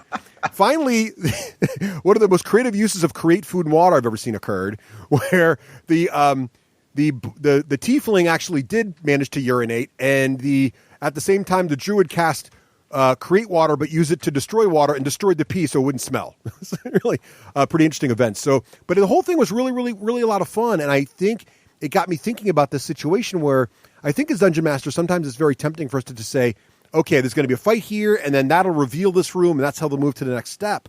But I'm having a lot of fun sort of saying, here's the scenario you guys have got to get through. Yeah, you could battle through all 50 guards. But the other thing that was neat about the one-on-one combat that caused the situational awareness was they realized that while in the one-on-one combat, the person they completely buffed was able to pretty easily kill that guard. They didn't get away unscathed, and there's 20 other guards that are roughly that guy's level, so wiping out this whole encampment probably wasn't a viable option, right? But they learned it sort of tactically, which was neat too. So it's kind of a really neat. I learned a lot as a DM that's something I really want to try to replicate because I had a lot of fun with it. I think the players were really engaged. Oh, it sounds awesome. When I was coming up with ideas for this section, I came up with 5 ideas of things to do, 3 major and 2 minor. Mm-hmm. And the example that you gave in the end actually encompasses all 3 of my major ideas. Cool. Break it down for me, Ross. Turn the story I just told into a consumable, usable, repeatable process. Okay, so the 3 things that I came up with that you played off of very well for your in starts with the presenting or being able to accept opportunities to be creative. Okay? So have things or be ready as a GM to allow people to do things other than I swing my sword, right? use the environment, save people in danger. Like I like to use the superhero example. Like if you can imagine a comic book fight, they're not always just bashing each other in the face. Sometimes they're rescuing orphans, putting out a fire. There was a D&D game I was in a while back where we were in a theater, and the theater caught fire, kind of like you're in catching fire. And my character was more interested in getting people out of the theater than fighting the bad guys, right? Because that was what makes sense for my character. So if you present opportunities for the players to be creative, to do things that make sense for their characters to do, other than just swing a sword, or at least be able to accept it as a GM, go, yes, that's something you can do. That's a good place to start, right? Yep. Then the second one, and this is where I was excited because you talk about the guy, casting the fireball. This is what I like to call an escalation point. Okay, have a moment in the fight where there is a change. The stakes change. The tone may even change. You offer a new perspective on the fight where it goes from just we're clashing blades with orcs to, oh my God, there's a river flooding through the valley, and now what are we gonna do, right? Like with your guys in the end, like, oh, it went from some bandits to, oh my God, this place is on fire that we really like. We need to do something about it. Right. So I absolutely am a big fan of this. I try to do this in almost every big encounter that I come up with for my role-playing games. I try to come up with some kind of moment where it looks like it's going to be one type of fight, and then something happens and it becomes a slightly different type of fight, because that is it raises the energy in the room, and it raises people's attention level, and they start to get more engaged with their characters because it's a dynamic battle. It's not just a static, I stand here and whack at this dude until his hit points go to 0. Right. So that's the second thing. And then the third thing is, and I think this is really where you started from, is make that confrontation meaningful, right? Wandering monsters can be cool in the right context, but we are now in 2016, and the design of role-playing games these days tends to go towards the story, the characters' motivations and things that they find to be important to them, right?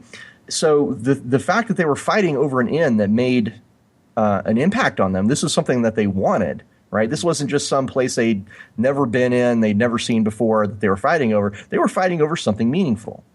Yep. So that makes a difference, and that can actually get people engaged and can make an interesting story about someone who doesn't normally fight to maybe make a stand, or even someone who's typically your best fighter may decide to do something other than jump right into the fray if there's something more meaningful for him to do. It can make an interesting change from the typical let's just kill the orcs until they drop gold. Well, that's a great example, Ross, because when this challenge happened, it was kind of great because when the challenge occurred, it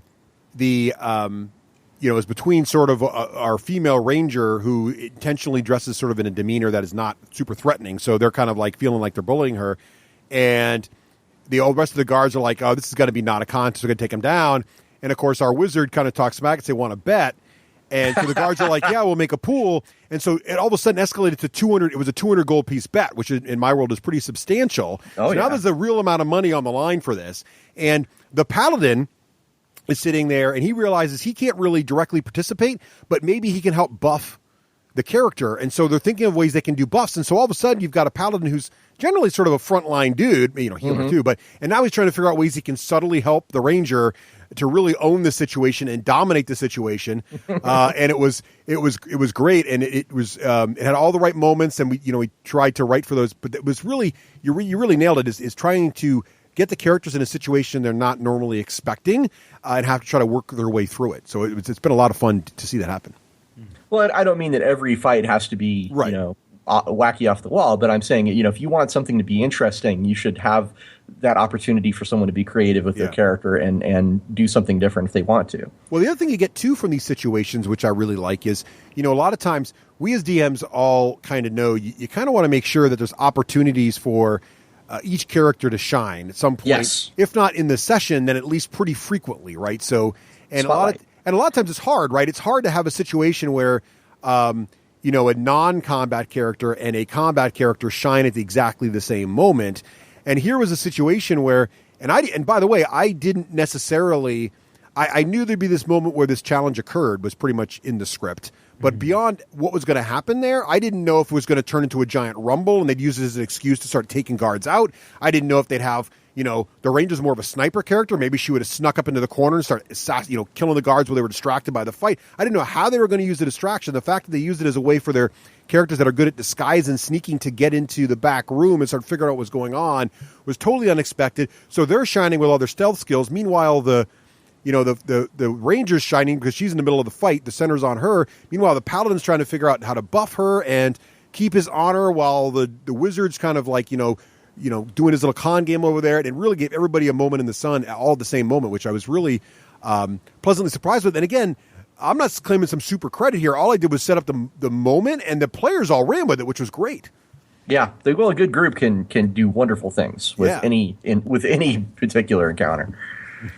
Now, I have a couple of minor things I was going to throw in there. Yeah, you actually used one of these as well, which is banter.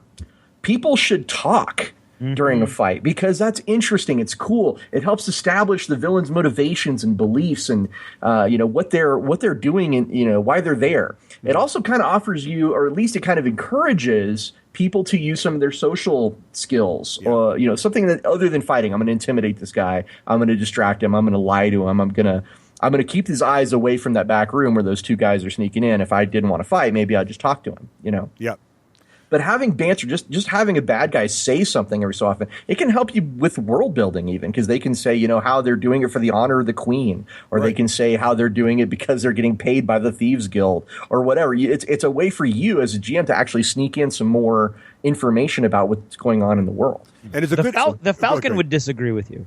The Falcon. Generally, there isn't that much talking and fighting. Oh, that's right.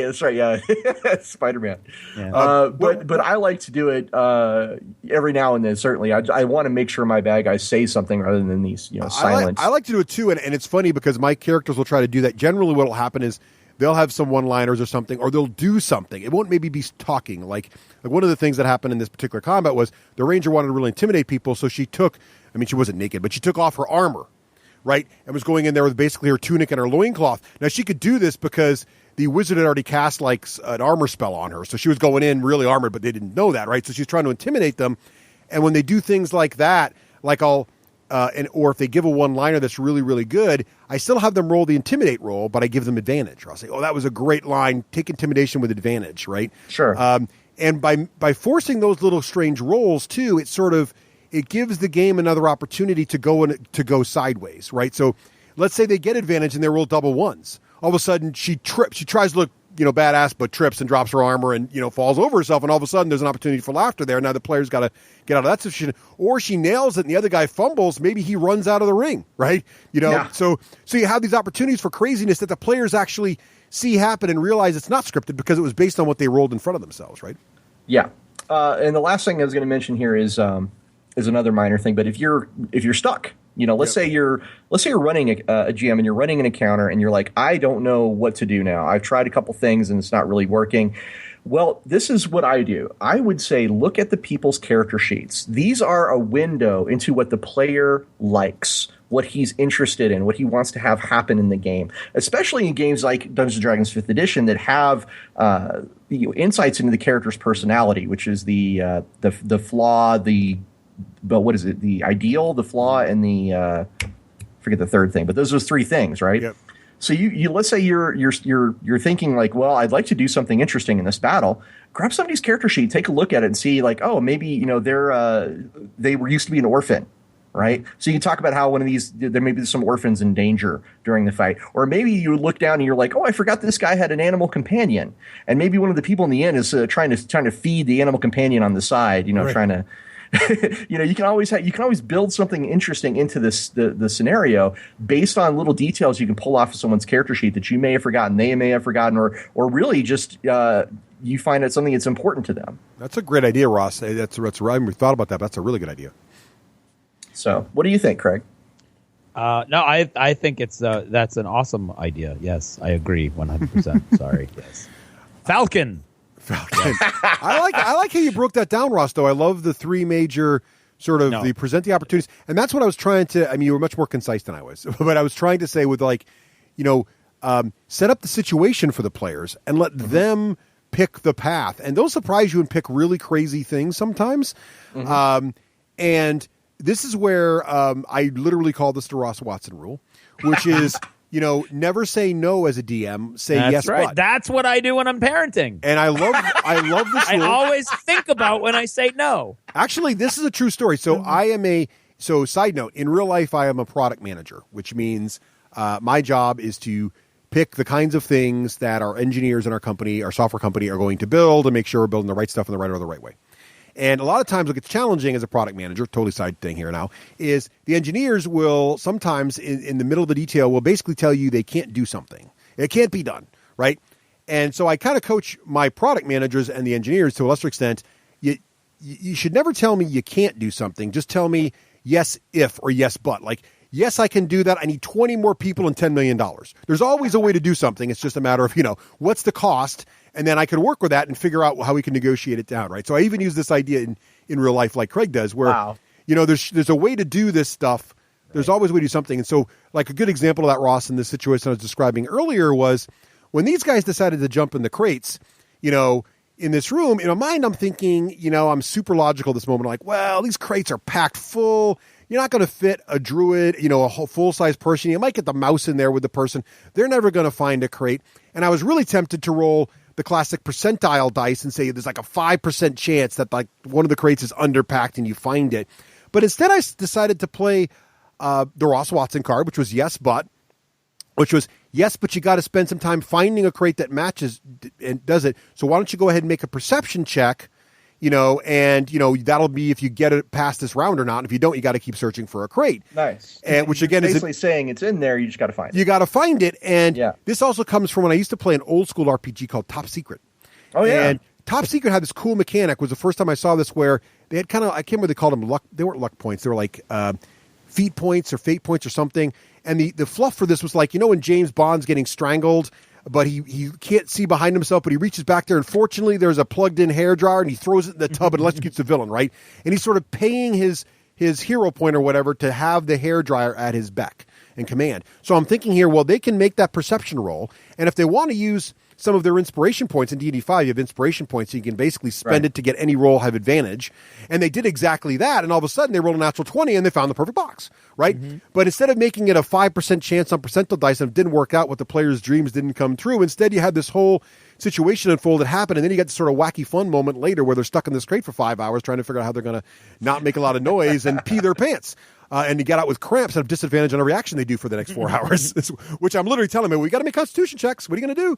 And so they're looking for all these little support spells that'll make that possible, and all these things is really kind of, and I'm like, was there a verbal component? You got to make noise, So all these little mechanics in D&D, you very rarely get into, like, do you need materials? Is it verbal? Is there motion? Can you have room to move in the crate? All these little fun things all of a sudden come into play in a lot of neat creative ways. And it gets the players even more creatives, which goes back to your idea of get those opportunities to be creative. Right. Well, you can even telegraph it if you really want. You can say like, okay, guys, here's the interior of the inn, and you can say, well, and there's the chandeliers that are swaying overhead as somebody's walking underneath it, or the temple roof starts to crack dangerously, and little pieces start to rain down on your heads as you're fighting. You can throw those little bits in there to sort of maybe get people thinking about the environments or thinking about ways to do things. You can even have the bad guys do it from time to time. That's a great point, Ross, and I think that's really good. I think when you when you set the tactical situation up, right, you should do. I think everything you described is really important. Present opportunities, have escalation points when things happen, make the events meaningful. I love all of that. And some tips when you're setting the thing up, and maybe Ross, you'll have some more of these too. So when you're thinking of creating the tactical situation, you're at an inn and you're about to have a fight. What are the motivators? What are the options to get through it? I would even go back one level. Don't even think about it as a fight. Think about they're at an inn that there's some adversaries preventing them from staying there, and they really need to stay. Or they're at this roadhouse, and they need to find out what's happening in this back room. Here's the situation, but in your head, think about how you might have 3 or 4 ways to do it, and assume they don't choose any of those. So think about what their options are. Don't have a planned path on rails they're going to follow. And also think about having some red herrings that have nothing to do with anything, right? Completely random crap that may or may not be involved in the whole story, right? So they didn't know Was everybody at this roadhouse really involved with the bad guys they're trying to deal with? Are some of them just innocent bystanders? That immediately limits what the paladin can do, right? That immediately also says, and it limits anybody with a good alignment has a problem also. And so you can set these situations up to make the characters have problems.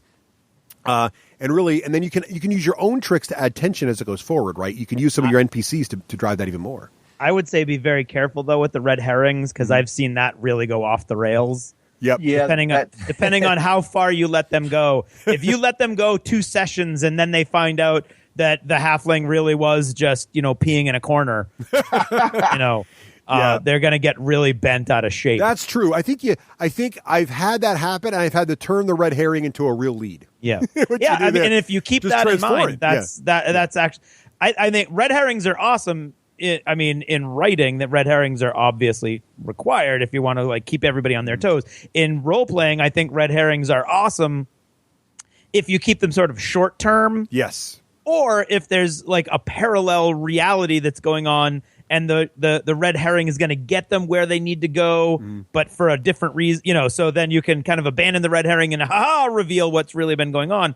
But if you just totally random guy in the corner looks really suspicious and your party ends up following him for 3 days and it's nothing. Well, yes. Yeah. Then you're setting themselves up there. You're setting them up for frustration. Yes. Well, something I think you need to keep in mind too is that everybody's game is different, and there's a lot of things that have to do with a specific tone and theme for a game. Like if we're playing Warhammer Fantasy Roleplay, okay, it's got a very specific kind of gritty tone to it that would change that infight somewhat, as opposed to if we were playing Savage Worlds, which is far more pulpy and cinematic. Right. Okay, like if I'm playing in Warhammer Fantasy Roleplay, I might, try to do something creative by picking up somebody's, bucket of swill and throw it at somebody, because there's probably a bucket of swill, because it's, it's Warhammer Fantasy Roleplay. But if we're doing Savage Worlds, I might even say, don't be a slave to the map. I could say, hey, you know how many of these inns had a secret door built into the wall of kegs? Right. I look for a secret door in the wall of kegs, and you as a GM, if we're playing Savage Worlds, you might be like, you know what? Maybe there is one. Yeah. But if we're playing Warhammer Fantasy Roleplay, you might be like, this is just some crazy.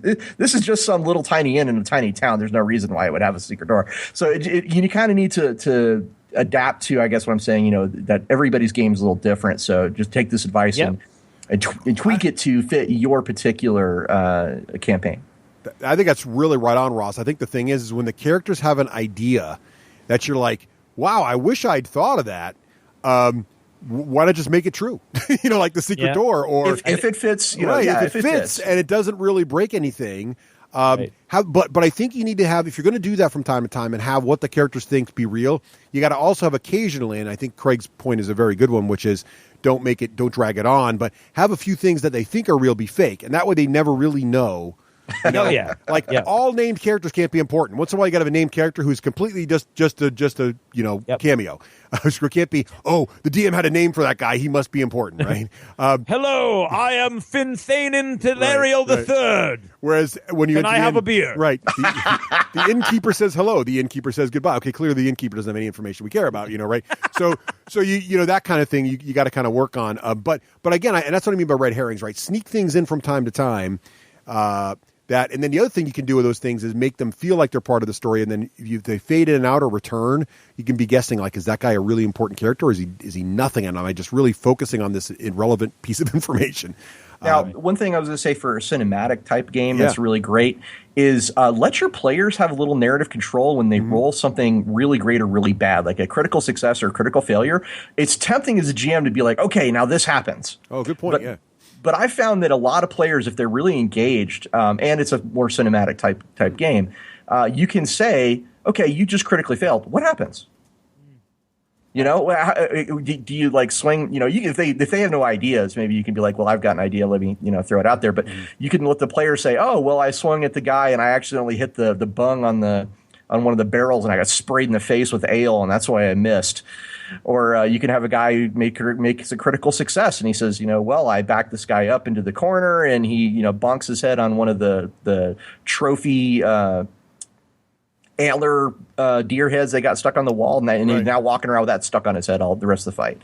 Yeah, that kind of a thing. Well, I think that's really good advice, Ross, because the characters often, because they live, this goes back to your recommendation about checking the character sheet too. So the characters really live and imagine some of their signature moves, right? Yes, so exactly. So here's a good example of this. It goes back to the story I was telling earlier. So remember that fight where there was a bet, right? Mm-hmm. So of course the Ranger wins, and now these guards who live on guard salary and took up a collection to win this guaranteed fight owe the wizard now 200 gold.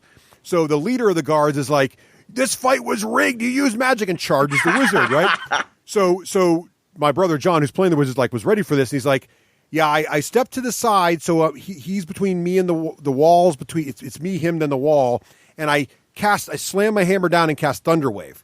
Nice. And so I said, okay, roll your dice. He uses his inspiration and rolls a natural 20. And Beautiful. I say, describe what happens. And he describes the guy blasting across the way, hitting him, smacking him into the wall, like maybe one of his arms break. I said, I'll allow it. And he's like, anyone else got problems with the money? And they all start throwing money at him. It was just a classic movie scene. It was like perfect, right? And it was just one of those moments where, again, it all worked out.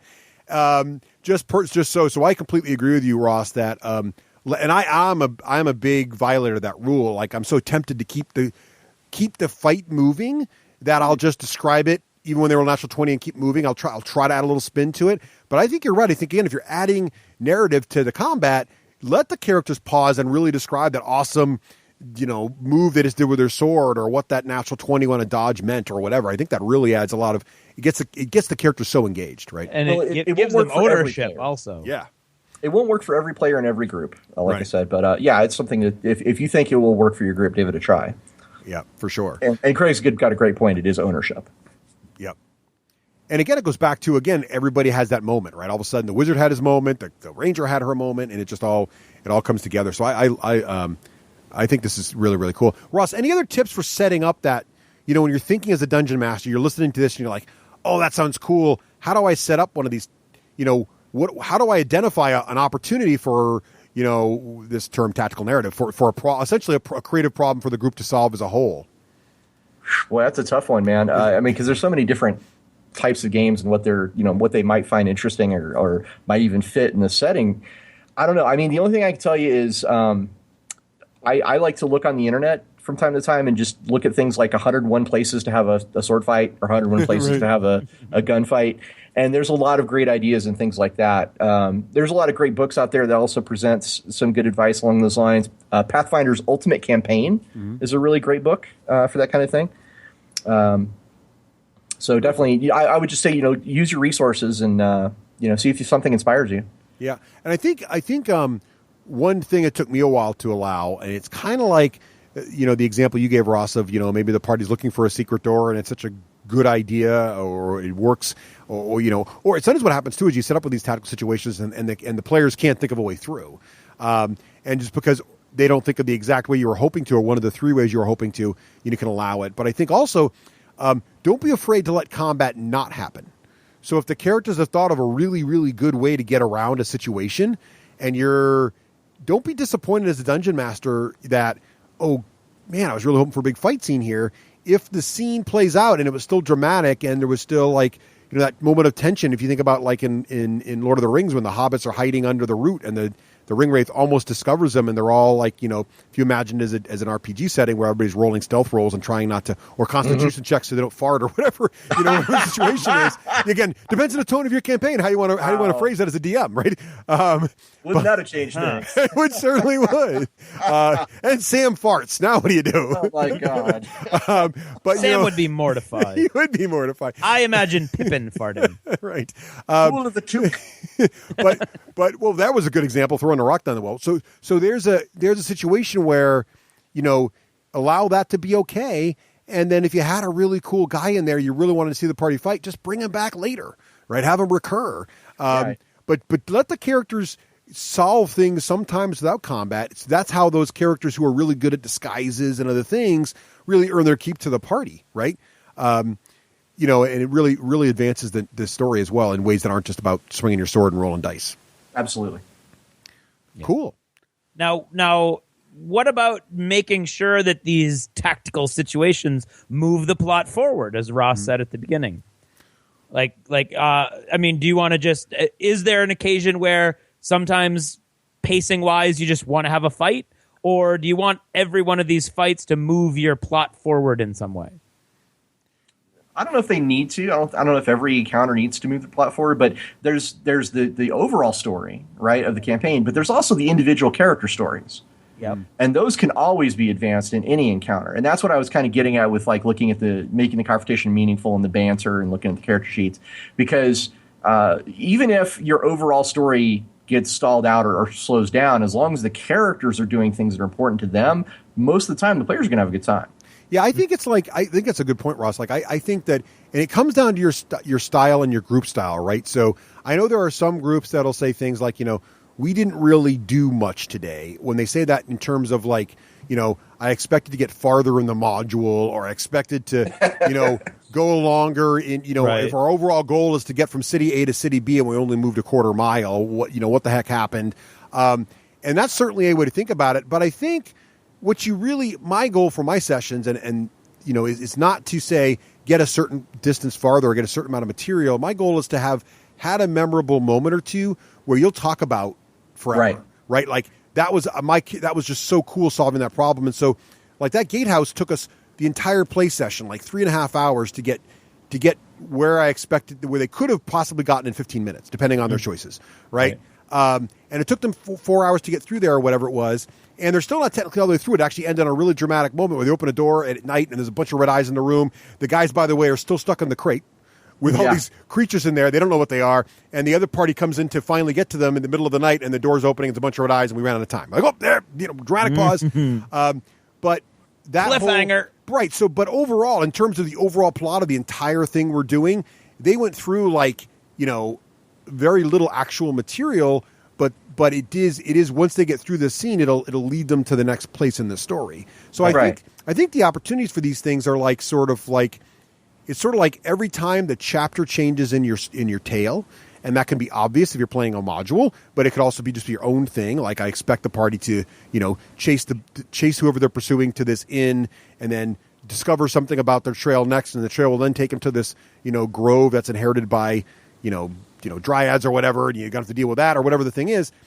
You can make each one of those things, though, be a tactical situation. Are they going to negotiate with the dryads? Are they going to fight the dryads? Are they going to... Right. And so I think that's how I kind of look at it. Well, we have a couple of really memorable moments that are actually recorded in the last chapters from our Death Watch That's games. right. That's You do. true. One of my favorites is Craig, as his Space Wolf character, telling the White Scars captain to slow down, which I thought was hilarious. Right. And the reaction to that was like, what? Which is beautiful. And then there's the game that Craig ran for us, where we were actually fighting on the Tau vehicle and then it started to flood. It was like sinking. Right. And that was the escalation point in that game, where it went from, we're just fighting on this, what was that craft called, Craig? I think it was a generator in the middle of the ocean. I think that's right, and it started to flood. Yeah, I think it generated power by going up and down, causing the waves to come in, and then it used that energy to. Was the main theory anyway, and so it started flooding. Yep. So those are just a couple of, and those were years ago, and I still remember those. Yeah. So I think to my question, I think that was an awesome answer from both of you. Is that these fights don't have to necessarily serve this greater purpose, but they're great opportunities for advancing individual character story arcs. Yes. So obviously they can serve both, and many of them will, especially big climactic battles. But these smaller side battles are awesome ways both to advance a character story, but also to give a player a chance to maybe develop their character more. Yeah, it's an opportunity to shine. It's just more spotlight opportunity. Yeah, because I think in the end, and maybe this just plays into my characters' play styles and the groups I run generally, but most players don't play the game to necessarily beat that specific villain. They play the game to build a character and see how his or her story unfolds, right? And build a mini life of magical moments, right? And so I think these are what those opportunities allow.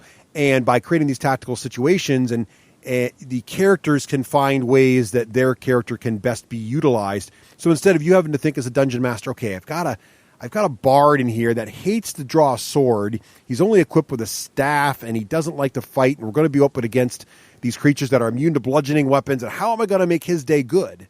Don't worry about it that way. Just give them a broader situation, and that player will find their way to be a contribution if they're a creative thinking. Now, sometimes you don't have players like that, and that's tough. But generally, players will find ways to contribute if they're in a good group and they're not afraid to speak up and they think about their character. I think you should patent that, a mini life of magical moments. That was on the fly. That is how. That's proof that Russ thinks in those phrases. Yeah, I'm working on a new career as a life coach. Alliteration is the water through which he swims. This is my new life coach speech. A mini life of magical moments. Life of magical moments. That's also something that my miniatures have when I paint them. Clearly. Many lives of magical moments.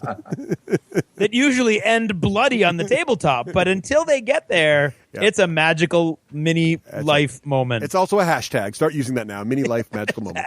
Mini life magical moments. Mini life magical moment.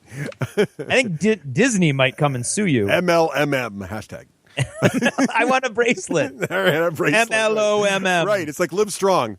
Nice. Well, actually, you could change it to many life magical moments, and then it can sort of become a way of life. I want my life to have many magical moments.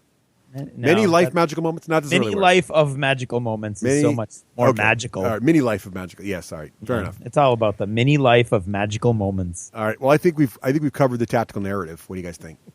I think we did a good round on it. Certainly. I think I understand what a tactical narrative is. Yeah, now. see, we've invented a term, Ross. Patent that. Put it in your next RPG. So, Ross, thank you so much. Print.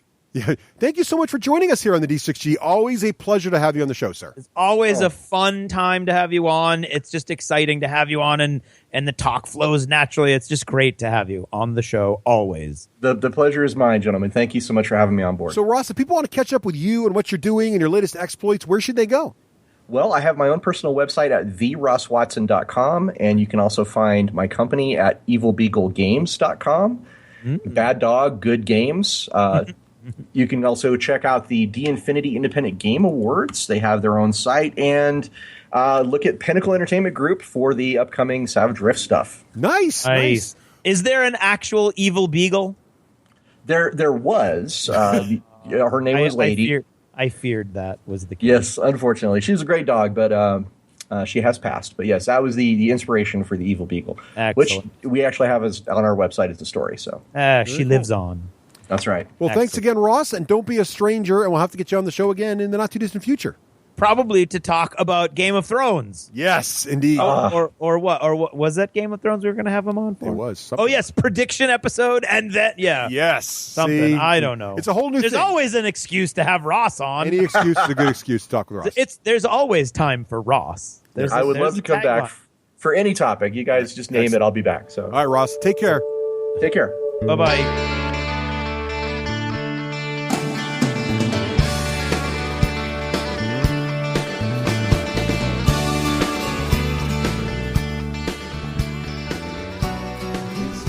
Notice is brought to you by every man, woman, and child that watched our video on patreon.com and thought, oh my good Lord, I need to help those two poor men.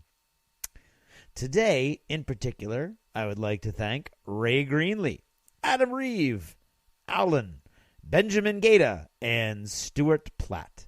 Thank you, and thanks once again to every man, woman, and child who helped us out on Patreon. Do you ever notice how fractured your gaming life can become while your back is turned? I remember the heyday of Daka Daka as if it were yesterday. Quite often, actually, I live in a world where my subconscious makes judgments and assumptions based on going to this fantastic, enormous game store every Tuesday where there were 15 tables with amazing terrain, a load of guys, almost everyone I liked, all playing the same games at the same time. And then reality throws a bucket of cold water on me, and I realize that's not my reality anymore. And I'm just as much to blame as the next guy. This week, for some reason that I cannot remember, I wrote down the list of skirmish miniatures games that I am currently involved with. Meaning I've recently collected models or painted models or read over the rules again, and really they're active in my life. I haven't played them in a while, but they're things that I'm engaged with and things that I'm interested in. And they included, the Marvel miniatures game, Dead Zone, Frostgrave, Guild Ball, Arena Rex. What am I forgetting? I'm forgetting at least two. The Walking Dead, which I still play with my son on occasion, or at least we talk about playing. X-Wing, I was counting, I believe. And I just received from a not so local but local-ish game store who wants me to look at it, so they gave me a good deal. Project Z from Warlord Games, which I played at Adepticon. I played a demo at Adepticon, and I thought, I really wasn't taken with it, but I'm going to look at it again, see what. But that's 8 now. That's actually, as of tomorrow, that will be 8 active games that I'm interested in, and I'm sure I'm forgetting one or two. And then, of course, that doesn't count the army scale games, which currently would include, I would include Star Wars Armada in that. I've bought a bunch of that recently. I would include Beyond the Gates of Antares, which I still love and I think is a really strong game. I would include Kings of War, which I haven't even gotten to play yet, but I've actually collected a bunch more models for both of the armies that I currently have, the Chaos guys and the my Tomb Kings army. And Planetfall. So that's 4 of those that are currently active as well. And so there's no way, like the culture that I used to have that used to feed something just fell. That used to feed our hobby that we were all playing together. It's not there, and it's sad, and it's kind of like the elephant in the room because we don't really talk about it anymore. Long-time listeners who are very astute may have caught on that Russ and I, at our gaming lives, have changed drastically, especially in the last year or two.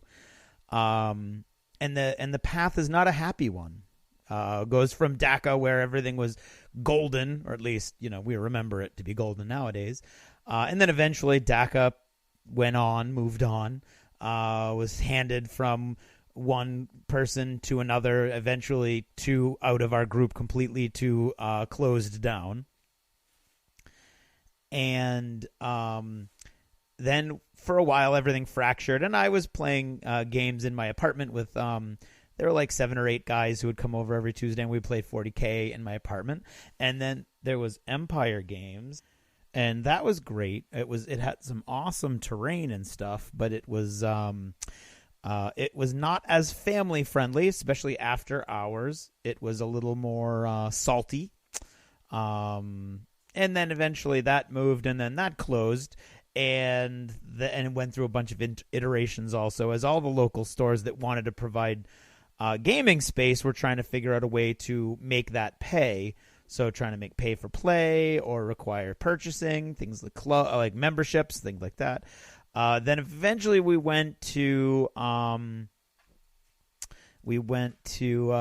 Game Castle, which is where we were.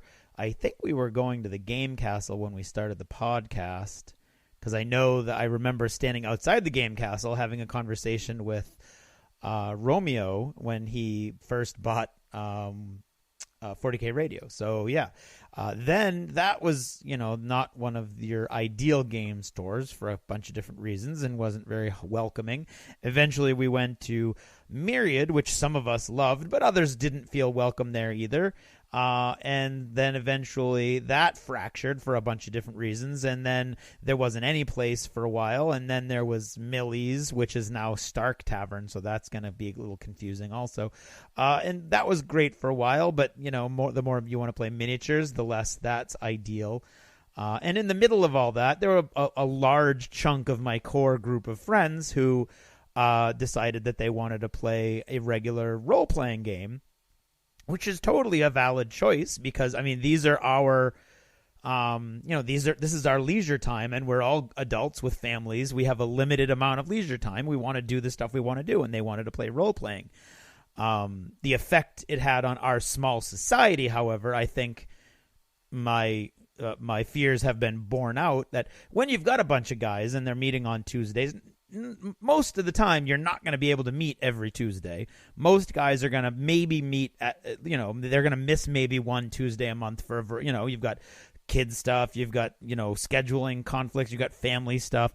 So when you add, so the group that wanted to play D&D decided they were going to play D&D on a Tuesday, which is totally valid. That's their day to normally play. But what that does is if you figure out most people are going to miss a Tuesday already, they're missing a second Tuesday. So now all of a sudden they're only available two Tuesdays a month. And then, of course, you've got to figure out where that overlaps. And if those overlaps don't overlap with other people and blah, blah, blah.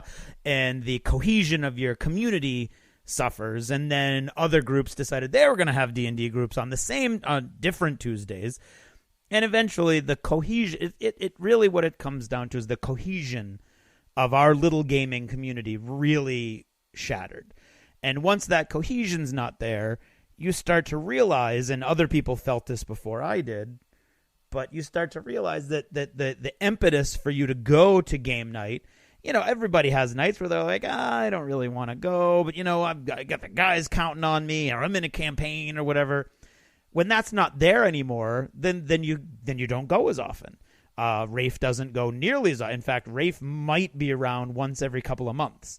And he's just one example that most of you are familiar with. So that really changed our gaming situation, which is what it is now, which is where I am where those guys were a few months ago. I don't know if I want to go. Oh, you know what? I'm just going to go to the movies, that kind of thing. So as far as a community goes, we don't really have one at the moment. Or it's so diffuse that it's very hard to see as a community when you compare it to what we used to have, which is really kind of a tragedy. But at the same time, there's no one's to blame. Those, like I said, those are our leisure hours, and everybody's entitled to do what they want to do. I wouldn't want people to do what I want to do if it's not what they want to do. And so that's where we are, where everybody, and it has a lot to do with everybody playing different games now at the same time. There's so many, 8 skirmish games, I think, I just counted. Yeah, and so that's where we are. And it's crazy, and I still want to play all 8 of those games. And I'm realizing now that I'm not going to get somebody to be playing 8 of those games. And even if somebody's interested in all 8 of those games, they're probably not going to want to play the one of those 8 on a night that I want to play. And so I've got a bunch of games in my trunk, like a bunch of different models and stuff. I got a Guild Ball game in this week because Brian, who's great and always willing to play games, and I was like, you know what, I haven't been to Millie's in a while, but I want to play games, and Brian said he'd play Guild Ball with me, so I finally got a game in, and I haven't had a game in like on a Tuesday night outside of my house in a while. So I guess it's a question of adaptation. I don't know. And I'm not good with change. I am not good with change. And it's sometimes hard for me to remember that this is everybody's leisure time and everybody is entitled to do what they want.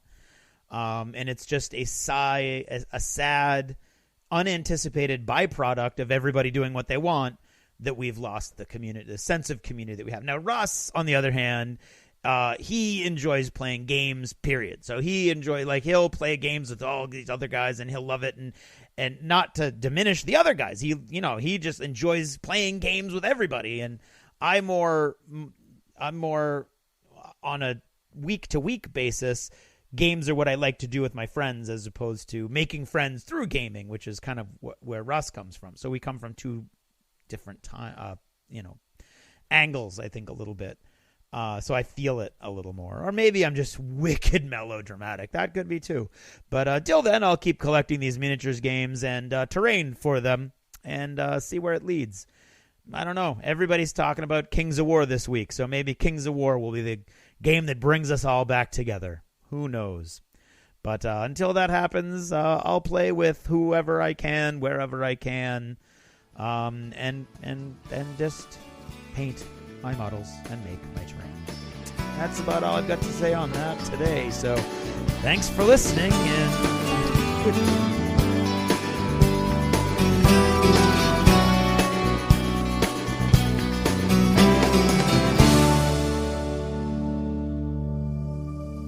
Achievement unlocked!